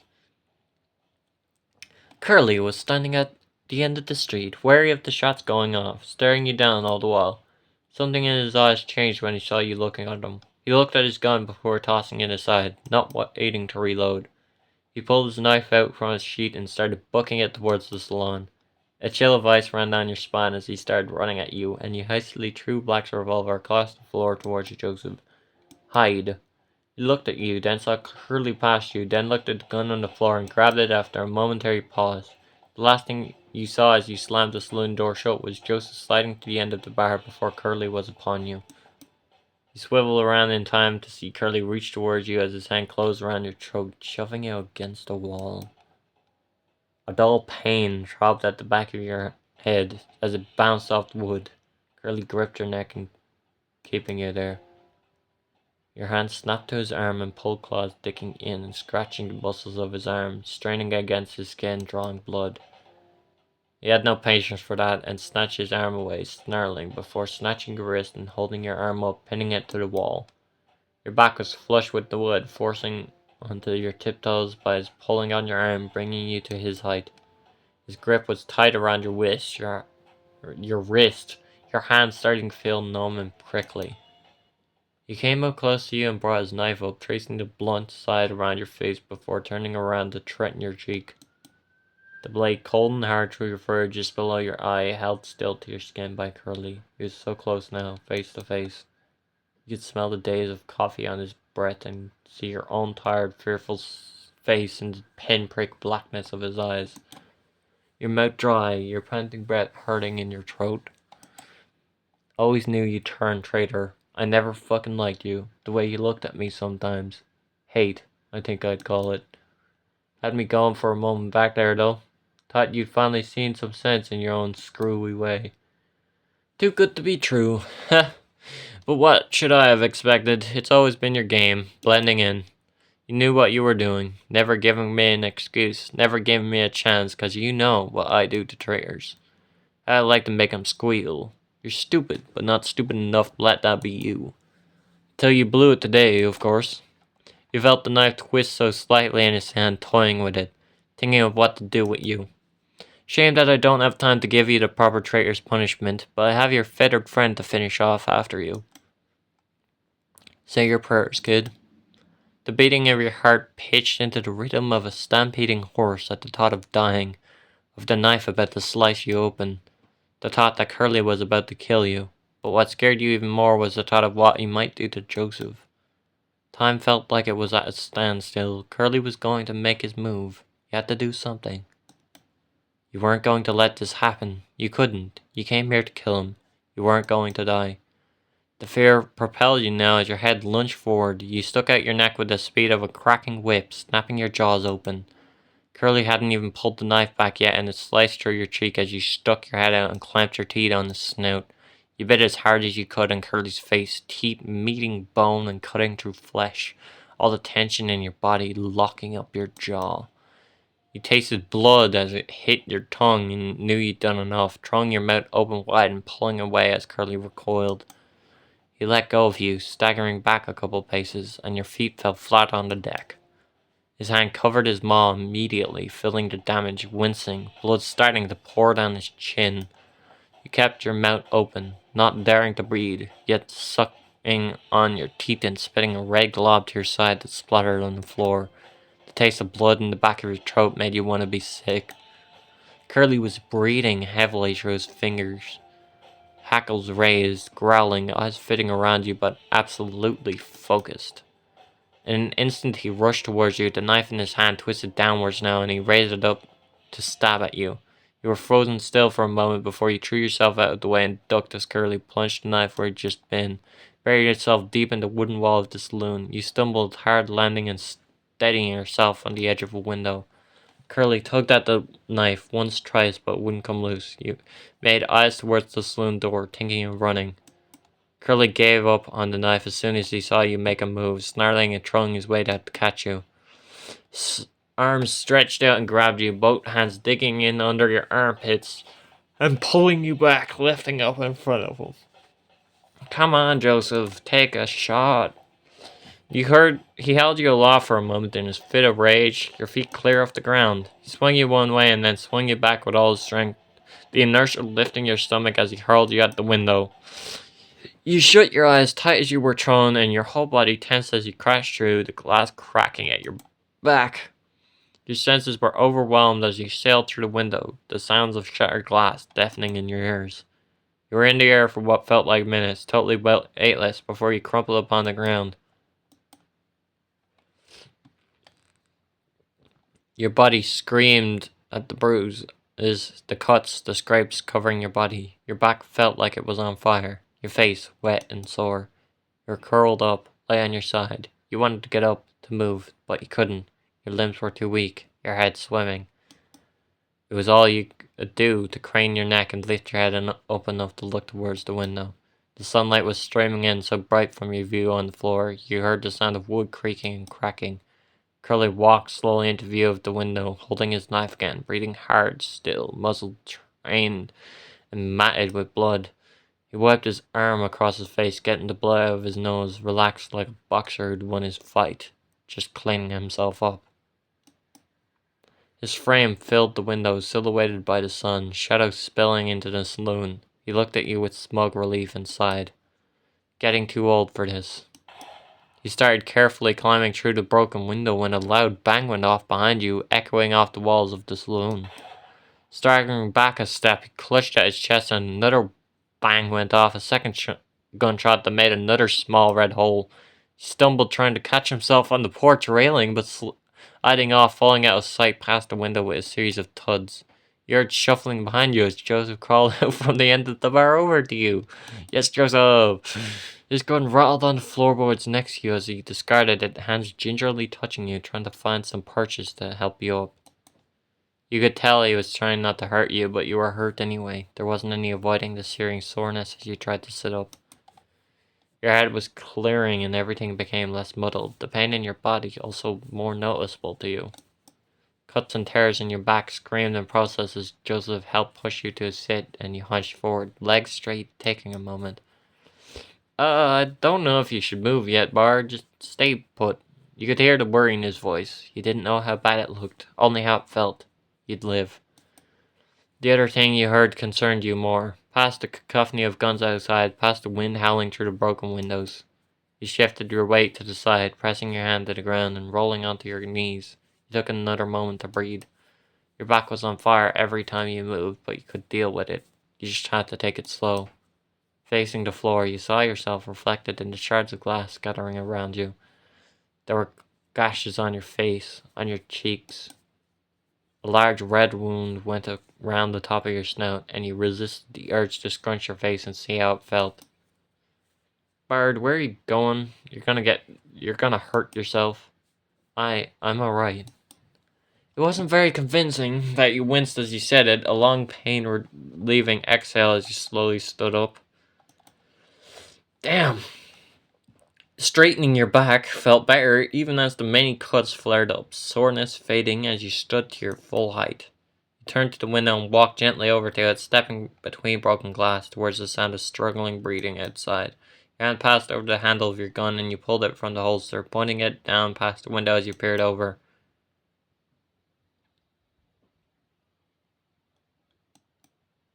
Is he dead? Sure enough, Curly was laying there on his front, shirt stained with blood. He met eyes with you as you peeked out, still wary of him. Ha! Came to finish me off, did you? Surprised you can stand like that. You look like shit. You didn't respond. You had nothing to say to him. You fidgeted with the gun in your hand, fingers readjusting. Joseph approached carefully behind you, feeling him close at your back, looking at Curly over his shoulder. Curly's eyes studied Joseph for a moment and flicked back to you before turning them to the sky, staring at the porch ceiling. What did he promise you, huh? Sex? Money? Safety? Whatever it is, he's lying. Life makes liars of us all, sooner or later. You don't know the real world, pup. You can't trust other people. At least I was honest with you, wasn't I? Never lied about anything. You knew the stakes. Both of them did this. Like you can't convince them to turn back to you. No, you're shit. Die. Sorry, that's a bit over excessive, maybe. Can you say the same for others? I don't think so. You'll miss me when I'm gone. You'll regret it. He'd accepted his death already. There was a bottomless well in your stomach as you aimed at Curly's head. You shook away the thoughts nesting in your mind, the little fear that he might be right, taking a deep breath in and out. You didn't know if there was credence to a dying man's word. You just wanted this to be over. Go to hell, Curly. You squeezed hard on the trigger and let your arm jerk as the gun went off, a bang that made your heart jump. Curly's head whipped to the side with a wet thud, a hole in his skull. Blood started to pool, dripping to the sand, and his arms went limp. You put the gun back in your holster. You wanted to be sick. Stepping away from the window, walking over to a table, something to fall on. A little stability, your fingers tapping the varnished wood, staring at nothing at all. Hey, hold still. Joseph walked over to you, close behind, a hand reaching up to your shoulder. Don't move, I mean it. Something in your back, below the shoulder of your shorter arm, you felt it move for a moment. Suddenly a flash of searing pain. You barked and covered your mouth, biting a little on a finger and distracted from the pain. It felt like someone was dragging a white-hot poker through your left of your back. It only lasted a couple seconds, but it felt like minutes. Joseph's other hand on your opposite shoulder held you in place, and you resisted the urge to struggle until finally it stopped. You panted like you just run the length of the town. The back of your shoulder felt molten. Sorry about that. That's why I told you not to move in the first place. Real nasty bit of glass in there. It's alright. Thank you. Your back did feel different, less stiff. You hadn't noticed it before, even if it really hurt now. You turned around to face Joseph, your eyes gravitating towards the gash in his shoulder, a great red tear through shirt and skin. Are you alright? Yeah, I'm fine. I'll live. You're in way worse shape than I am. He gave you a gentle, worried smile, then looked behind him through the window. We should probably get outside. Someone sees us in here, we might be in trouble, especially with that freak of nature out there. Fucking. Right. Yeah, we should. Freak of nature? Curly, the man tossed you through a window. I'd say that's pretty freakish. I'm just glad you made it through that. Maybe I'm the freak, huh? Anyway, you're right. We should hide and wait for this to blow over. You looked around, your eyes dancing across the saloon for someone to nestle into. Looking up and seeing the upper floor. Joseph followed you, your eyeline up, and you looked at each other. Bart said the saloon had rooms, didn't he? Yeah, he did. Should we go up? Would be a lot comfier than hiding down here, I think. Safer, too. You felt your face warm, and though about it for a moment, you are both bleeding a lot. Would Bartholomew get mad? The saloon was a mess already. You deal with it later. Together. Yeah, that would be good. You had a minute together trying to help each other, trying to link arms. I brought an arm over your shoulder. You're too hurt and sensitive to be really touched by Joseph, though. And his shoulder, too, busted up to hold your weight. Together, you just walked up the stairs closely side by side, holding yourself steady on the banister, Joseph watching you with keen eyes. You knew he'd be there to catch you if you fell, your legs a little shaky as the adrenaline started to subside and your heart beating slower. The landing stretched across the saloon and you walked towards the furthest room, Joseph trailing close behind you.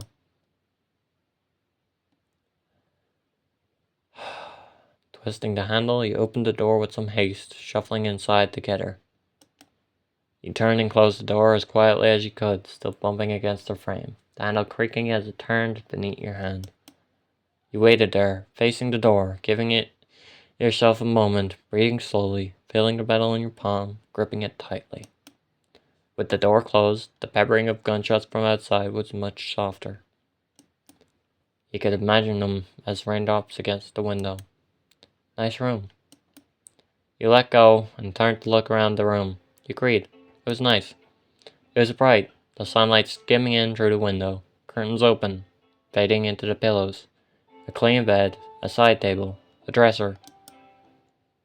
You wandered over to the bed, reaching out to touch, but thinking better of it when feeling the blood sticking between your fingers. A large rug laid on the floor next to the bed, so instead you lowered yourself down to sit on it, leaning back to rest against the bed. You rested your head against it too, at least feeling the softness of the sheets brushing your fur, meeting the curve of your neck. Joseph still stood where he was looking into the middle distance. After a few moments, his glassy stare turned onto you, coming back to life. What do we do now? We wait. Wait for the fight to die out. Once they realize who's died, they should leave. Hopefully we won't be looked for. Right. He shuffled over to the bed and leaned down, groaning as he hit the rug, sitting against the bed as you did now. Sit here and hope for the best. As good a plan as we've had so far. He sat awkwardly as he tried not to put any pressure on his shoulder. The right gash was painful just to look at. Shoulder hurts like a son of a gun. Gah, at least it's stopped bleeding by now. Yeah, mine kinda hurts still. Probably not as bad as yours though. Suppose we should be lucky if it wasn't worse. Ain't that the truth? You gingerly touched the cuts on your face, checking over if you were still bleeding, how deep they'd gone. Only a little blood came with your fingers, your face sore and raw, but you'd live. What's a few more scars? You can get patched up when all the townsfolk come back, I hope. Yeah, I'll be fine, don't you worry. You tried not to worry, settling yourself down, trying to rest. You stared at the wall of the bedroom, unsure what to think, unsure how to feel, tracing the grain of the wood with your eyes. You wondered if the numbness you felt made you a monster, some strange lacking that left you sitting there, bare fit of feeling. How are you supposed to feel when black is crumpled up by the well, heat drying the well and stained sand? How are you supposed to feel with Curly lying peacefully in the shade of the porch, windswept fur catching drips of red? You thought about how helpless you'd been after Curly threw you. You wouldn't have been able to fight back. You thought about his smugness as he came to step through the window. You thought about him walking over, boots clacking against the wood. The cold metal of the gun through your fur as he stooped down to press it into your head. You were bobbed back from your thoughts as your ears drew your eyes away from the wall down to your side, down to where Joseph's hand fidgeted, tapping against the floor.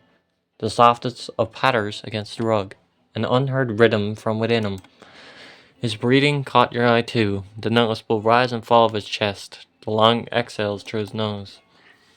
Your eyes continued up to his sullen face, the feathers of his head subtly shaking, nerves bubbling to the surface. You looked back down to his hand and found yourself reaching across, reaching out to take hold. Joseph jolted as you touched him, his hand almost reflexively jerking out of yours. As he came back to the world, he looked down. He relaxed, his arm, when he saw, squeezing you a little, and letting you steal his hand away into your lap. It was trembling as you stroked your thumb over the feathers, squeezing his hand back firmly. Your hands moved around each other, grappling and dancing, exploring each other's fingers and palms. A distraction of each other's fur and feathers, just the two of you. Joseph's arm being pulled away from him started to make him lean, his body subtly shifting inch by inch closer to you. Started to tilt and his head tilted too, laying on your shoulder with a comforting heft of weight. You laid your head on his, feather ends tickling you through your fur. You untwisted his arm into a comfier position, keeping it near. He took a hold again, holding the back of his hand, digging through your fingers in between his, intertwining. Now you were both still, only the small movements of getting comfortable to disturb your hands fidgeting together. We're alive, huh? Did we really do that? Nah, there's no way. When we rolled up on Clemency, I saw y'all. I thought we had no shot. How did we make it out alive? There was an incredulity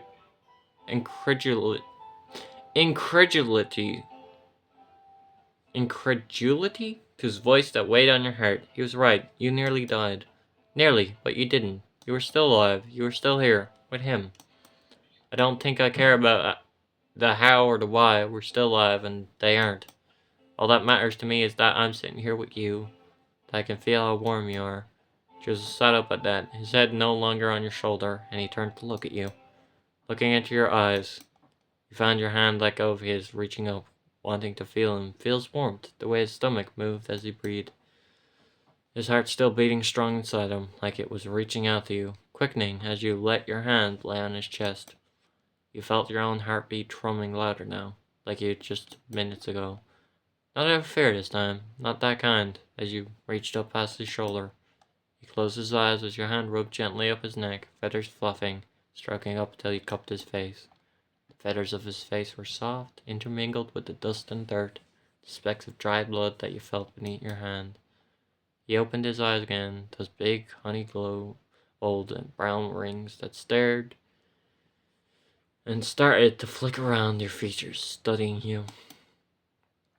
Looking at you in a way you don't think you ever have been before.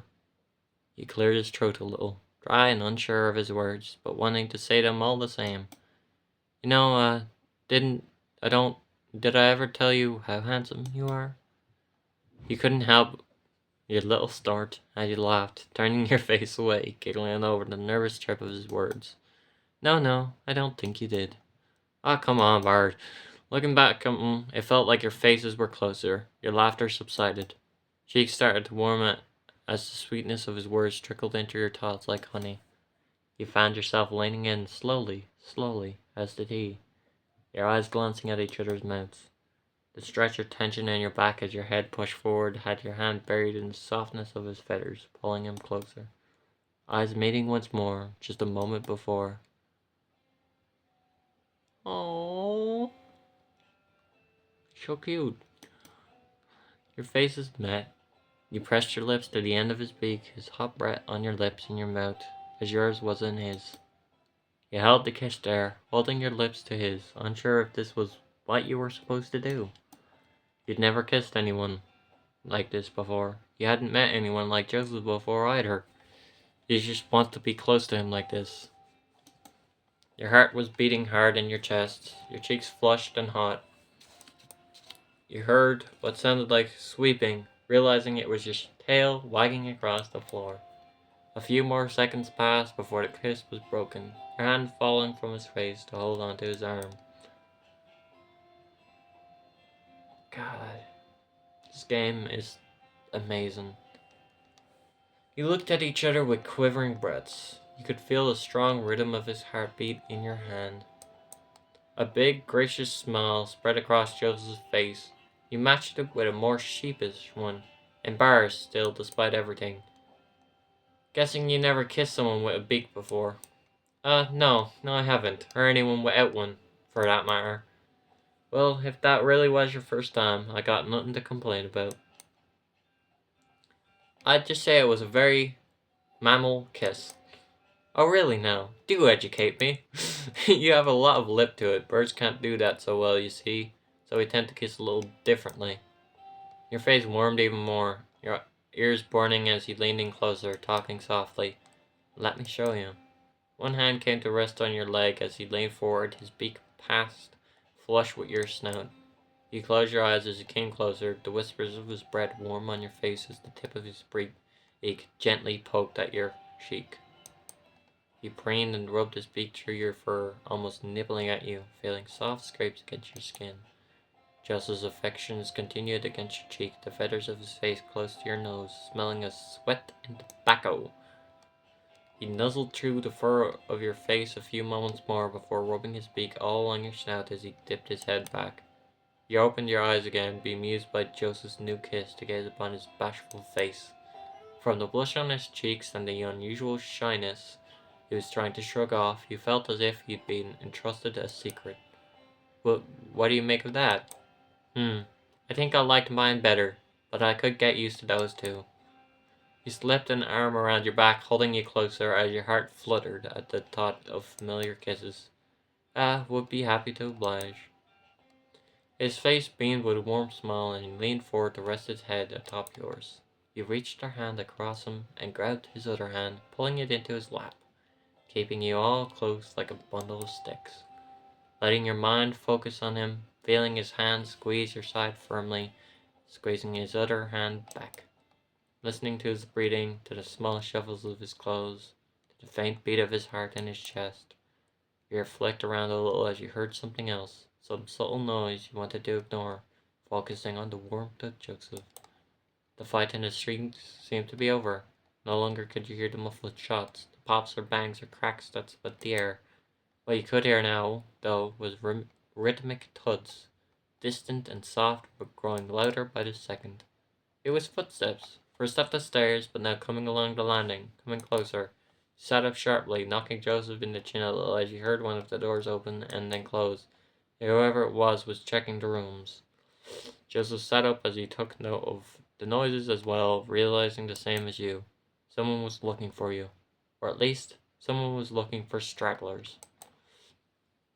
And your hand snapped to your gun and pulled it from the holster, aiming it square at the door. You heard more doors open and close. Whoever it was would be here in just a few seconds. The footsteps grew that little bit louder, and you found something familiar within them. There were four footsteps, two people, but there was another offbeat thump there, out of place, a fifth footstep. As the hunters came to the door, you realized what it was, your hand coming down, pointing the gun away. Joseph whispered urgently, "What are you doing?" It wasn't another footstep you heard. It was the thump of a cane. The door swung open with two figures standing in the doorway. A moment of uncertainty had you pointing the gun back their way. You put it away again, though, as sure enough you saw who you were expecting. It was Sheriff, along with a man unfamiliar to you. A lanky, serious-looking hair, who leaned in, still holding the door handle. "Oh, okay." "Whoa, put that thing away there. We don't mean you no harm." Both of them had rifles slung over their shoulders, and Sheriff's worried face turned to one of relief when you met eyes. "And there I was getting all twisted up worrying about you two. I knew you'd be alright. Sheriff, what are you doing here? I thought everyone was out of town." "Well, everyone is, except for us. Oh, I should have introduced you. This is Matthew. He stayed behind to help me. I couldn't go with everyone else. I was worried about the town and you boys, so Matthew and I stayed here to help however we could. We were up on the roof shooting as a distraction. I hope it was of some help." "Wait, that was you? I thought you were supposed to be pacifists." "Well, we didn't actually shoot anyone. We just shot near them." "Trying to tip the scales in your favor and give them something else to worry about. Looks like that made the saloon a bit of a target, though. Bartholomew is not going to be happy about this mess. I'm sorry, we'll do whatever we can to help." Matthew waved it off cheerfully. "Don't worry, my husband's a very forgiving man, but this saloon is like his baby." "Want to know you're right, but after that, he's just gonna want to fix it up." "So this was the husband. You didn't think your first meeting would be like this. Seems like you got banged up pretty bad too. I don't know if we should have done more." "No, I think you may well have served our lives.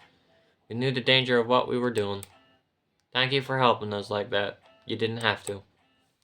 "Yeah, thanks. We owe you one." "Don't mention it. We'll ask for your help when you're better, but right now you need some seeing to. Lucky for you, the town doctor's here." "Where?" "You're looking at him." Sorry. "Nothing to apologize for. We've all had quite the day. What happened to everyone else?" "We told them to leave. Their bosses are dead. And we said more people will be back soon too. None of them felt like sticking around. You're safe. Inside yourself, there was some deep sigh of relief you didn't realize you'd been holding on to, like you hadn't breathed right for days. You nodded gratefully. Matthew came in to the room and started tending to Joseph first, looking over his injuries. You were both hurt and bruised and bloody, but you were safe now. You wondered how long it would be until you could believe that. You're not sure if you knew back then, or when you realized that you carried the scars from that day for the rest of your lives. You and Joseph were put up in separate rooms at the salon by Bartholomew, who insisted you stay there so that Matthew could treat you both. The month you spent resting and recovering there was full of sleepless nights. Nightmares came often, some more vivid than others. You often woke in the early morning to find you and your bedsheets drenched in sweat. Some nights you were woken by Joseph shouting. Those nights you sit up in bed, waiting for him to come into your room and crawl in, lying with him until he fell asleep. Other nights, when you felt shaken and sick by what you dreamt about, you'd wake him, asking if you could sleep in his bed. Neither of you talked much otherwise. You kept to yourself in your rooms, resting. Doctor's orders. You weren't sure of their benefits, but Matthew brought you medicines occasionally, often some concoction involving whiskey. He joked about the perks of having a bartender for a spouse. The taste was vile to you still, but you found it helped just a little. It was odd, you thought, that the respite of bed rest felt like just as much work as being up in a bed at a camp. It sometimes felt like resting was the last thing you were doing. As the day rolled by, there did come the point you'd been waiting for, where you both were feeling fit enough to get up and do something. You still kept at the saloon, only seeing a handful of familiar faces at odd times. The saloon was already clean and mostly fixed up by the time you recovered enough to lend a hand. You felt like you'd missed the opportunity to help out, but Bartholomew assured you he'd need help when the new windows were to be fitted. He'd also brought up that neither of you had joined in on the nightly gathering at the saloon, that now you were better everyone would love to see you. You'd heard the gatherings all those nights you'd been resting. Attendance waxed and waned, but every night the saloon was bustling and merry, full of people enjoying each other's company, singing songs, telling stories. The idea of being in the midst of that crowd put ice in your stomach. Joseph happily agreed to come along to the next gathering, and so did you. Knew really that it would be good to be around people. Now here you were, standing in front of the window of your room, looking out past the vague reflection of your face in the glass. Night had fallen. Lights in houses down the street snuffed out one by one as people left for the saloon, the downstairs filling with the town. Already you could hear the muffled sounds of mingling, chatter, spatters of loud laughs that had grown familiar to you through the walls. You kept looking out the window into the dark desert, knowing that you'd have to move soon, just waiting another second, another minute. You had to go on, leave the room. A short sigh at yourself sent you off, walking across the room to meekly open the door. You pulled it open just a crack, the warm lamplight in the saloon spilling in, and to your surprise you found Joseph standing there. One hand raised about to knock at your door. He flashed you a little smile, clearly asking if he could come in. You opened it just enough to let him in before closing it, leaning with your shoulder to the door as he stood close to you. Hey, hi. Your greetings practically stumbled over each other, both clearly antsy, trying to get some words out. Are you ready? You chewed the inside of your cheek a little as you thought. You wanted to be ready. You wanted to go down and see the people who had cared for you. Joseph was here too. It would be fine. I'm not ready either, if it helps. I figure if we dilly-dally about it though, we'll never be ready. Yeah, you're right. You sighed, and Joseph patted you on the shoulder, a little reassurance to get you going. Alright, let's go have a good time. That's the spirit. Joseph followed close behind you as you opened the door wide and stepped out, eyes adjusting from the darkness of your room. He closed the door as you left and you walked along the landing together, down the stairs, looking over the disparate crowds. Clemency was a small town, but with so many packed in here, it felt like even the busiest of bars you glanced inside of before. As you neared the bottom of the stairs, you heard a voice call out. Bar, Joseph, over here! You looked over at the bar and saw Bartholomew waving at you. His arm stuck up high to catch you over the taller patrons milling past. Wasn't just him either. Standing at the bar were other familiar faces you were happy to see, namely Jacob and Sheriff. You took Joseph's hand, walked through with him, excusing your way past people to the bar. Jacob and Sheriff sidled along to make some room between them, a friendly gap for you both to squeeze into.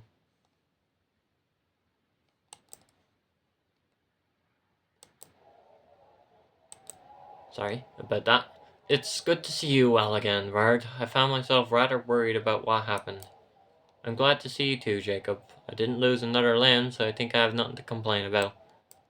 He gave you a gentle, reassuring smile, seemingly genuinely calmed by your jokey reassurance. Sheriff leaned in to address you both.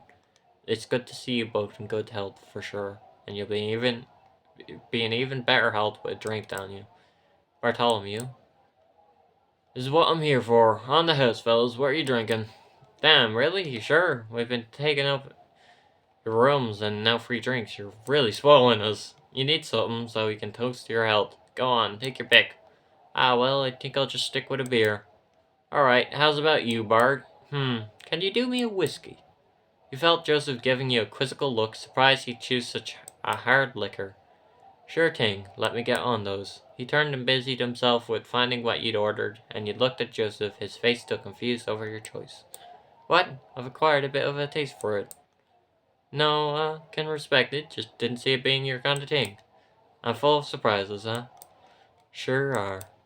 Felt a little blush rise to your cheeks as he gave you a wry smile.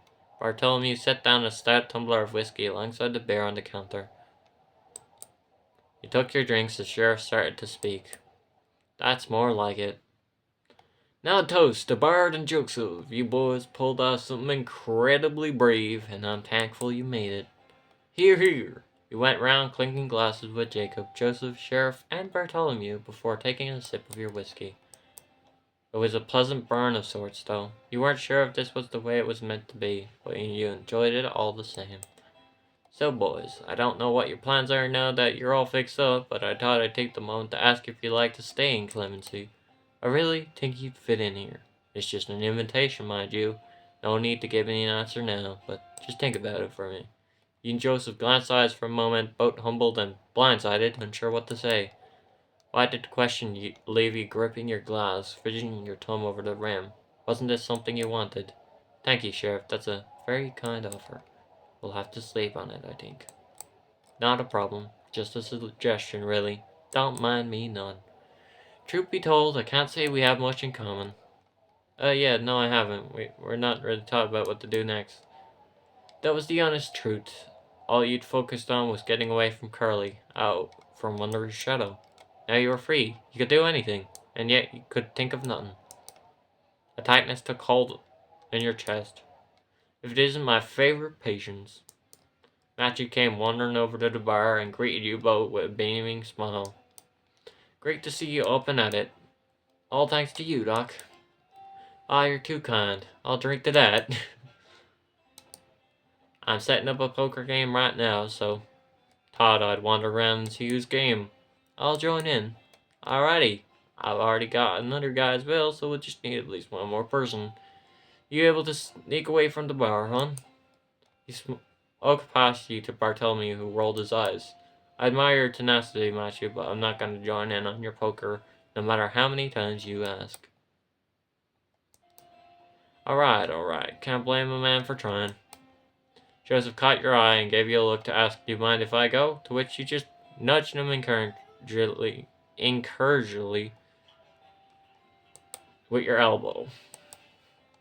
Oh, that's fighting talk. I should have known you were up for it. Come on with me to the table. Joseph gave your arm a gentle squeeze before he grabbed his beer and headed with Sheriff towards the back of the saloon. You watched him disappear in the throng of people before turning back to the bar, just left with Jacob and Bartholomew. Not a gambler then, Jacob? Oh, heavens no. Not that I have any particular objection. I'm just terrible at it. I have to say my poker face is quite dire. Dying away.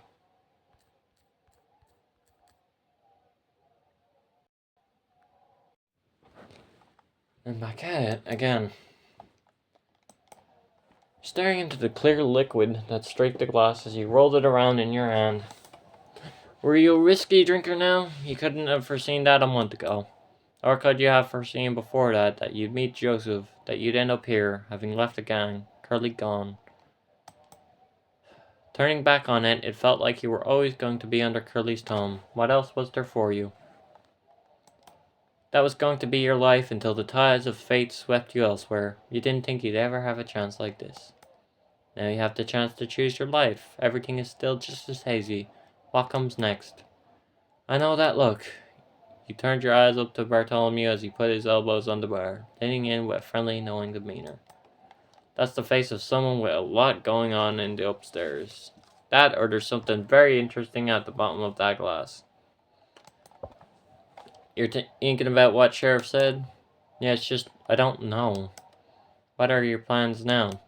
You must have some idea of what you want to do. I can't say I do. I've not thought about it, I guess. You know, you don't have to stay in Clemency. You could go anywhere, really.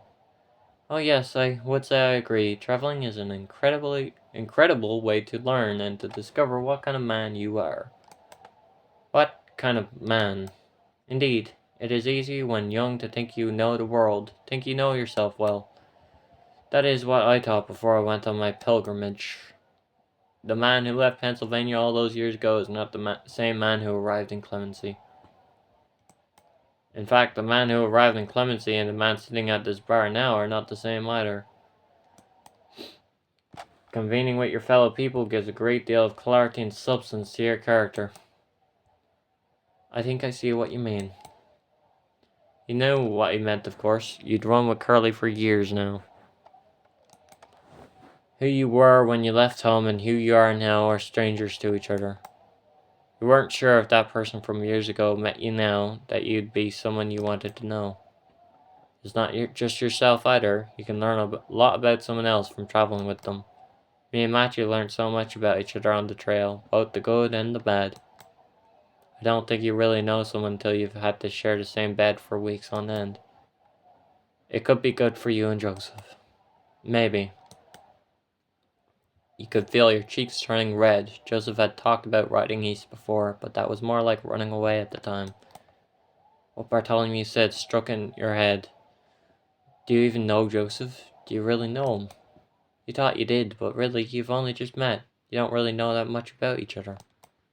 While you may feel things for him, you never have anyone else, and you've gone through hell and high water to be here together. Is that enough? Is that a reason to stick together? Do you want to know who he is? Do you want him to know who you are? You have no idea what the future holds. You have no idea about anything. You don't know Joseph. He doesn't know you either. You don't even know yourself. Terror was welling up in your chest, coating your insides, making you heavy. Breathing deep, tapping your fingers at the bar. It was too warm in here. Too many people. You need some air. You feeling alright, Bard? His words snapped you out of your thoughts, but the feeling remained. You nodded subtly. Yeah, I think I'm gonna go outside, get some air. Giving them both a weak smile of reassurance, you left your drink at the bar and stepped away, passing strangers to head out the doors. This is a long game. The night here was refreshing as it cooled your head. You welcomed the chill breeze from the desert that ruffled through your fur. You didn't hang around long on the saloon porch, walking away into the town, leaving behind the yellow light that spilled from its windows. You left the town too, past the sign that read its name, making your way up about the outskirts that brought you back forlorn memories. Memories of feeling not unlike the ones you were harboring now, as you stood at the top of your climb on a familiar cliff. You took slow, deep breaths of the night air, filling your lungs, clearing your head. You wandered over the cliff edge and gazed over the town, the light of the saloon stark against the inky dark. The desert was quiet, save for the whistle of wind carrying the chirp of insects. You crouched down and felt only on your haunches, sitting and letting your legs hang over the edge of the cliff. It was funny to think how many life-changing things had happened to you up here. Meeting Joseph, spending the night with him, sowing the seeds of your plans to be free. Was there some comfort to being up here, perhaps? Fond and fresh memories that calmed you. reminding you why you were here. Still, there was a gnawing feeling on your heart, no matter how much you hoped for there not to be. Why are you feeling like this? Why are you so worried? Why are you so scared? What's wrong with you? Shouldn't this freedom you have now be a good thing? Why does it feel like everything is about to come crashing down around your ears? What about Joseph, sweet Joseph, that you made a promise with?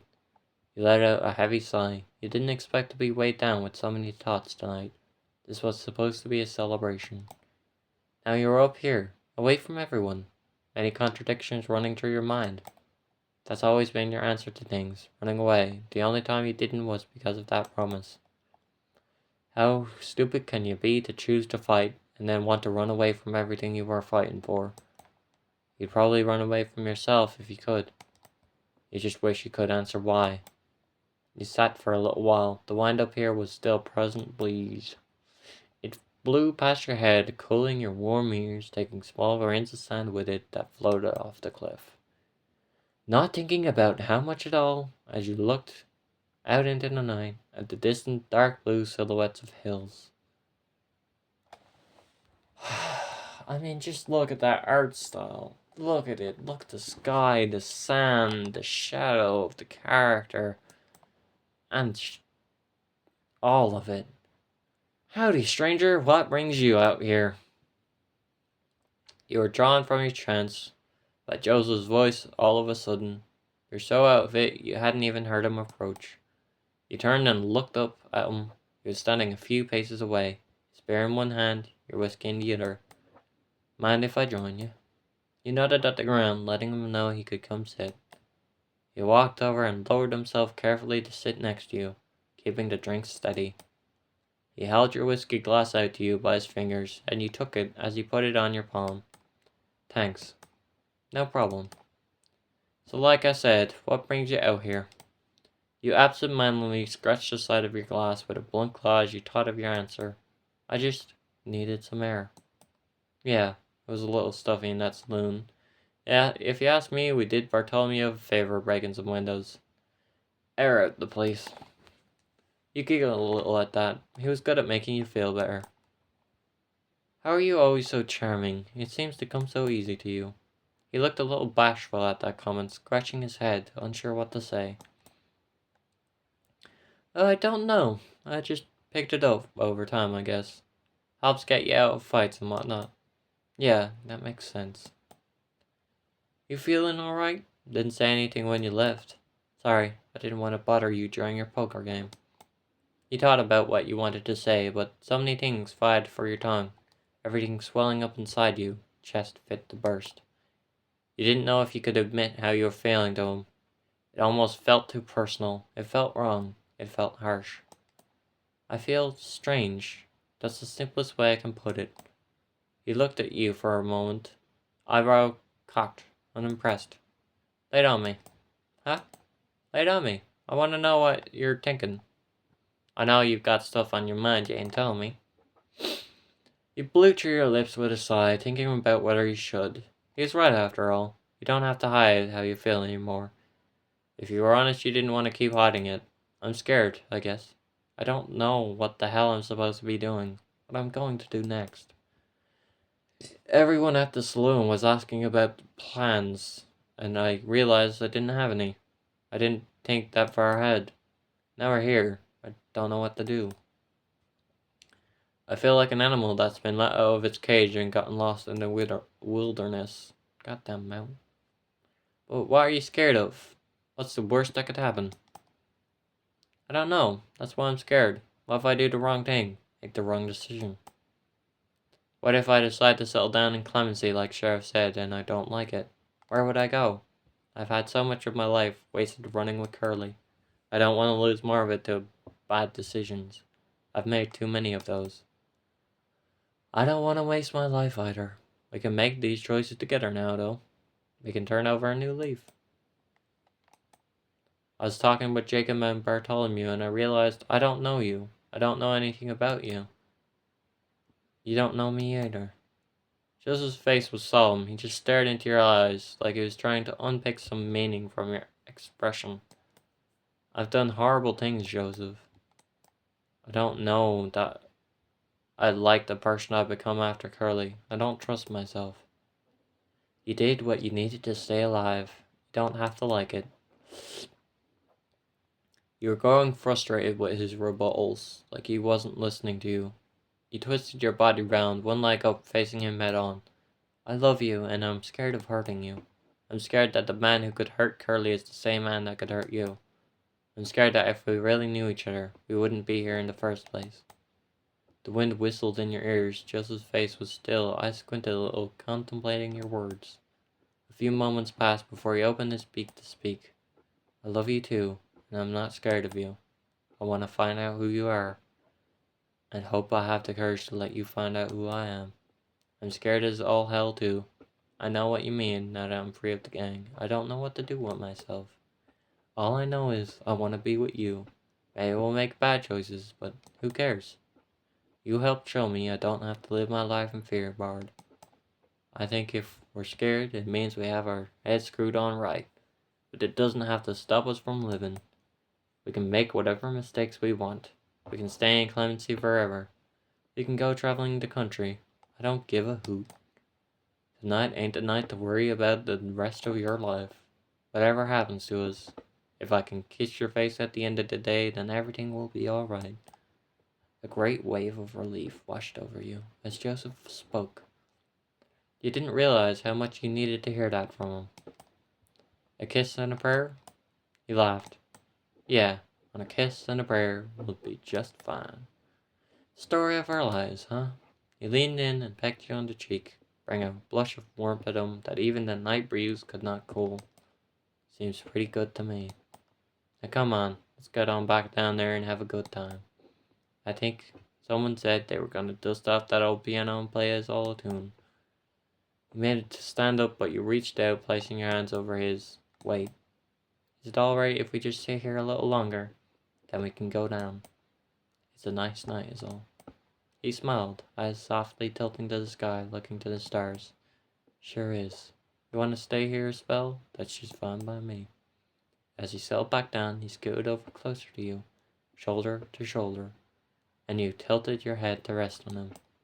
You slipped your hand into his, and he held yours tightly, squeezing back between your fingers. The night may be cold, but it was all the warmth you'd need.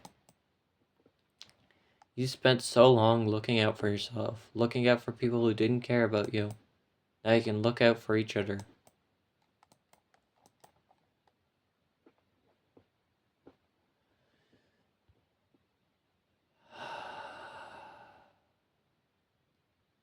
The end.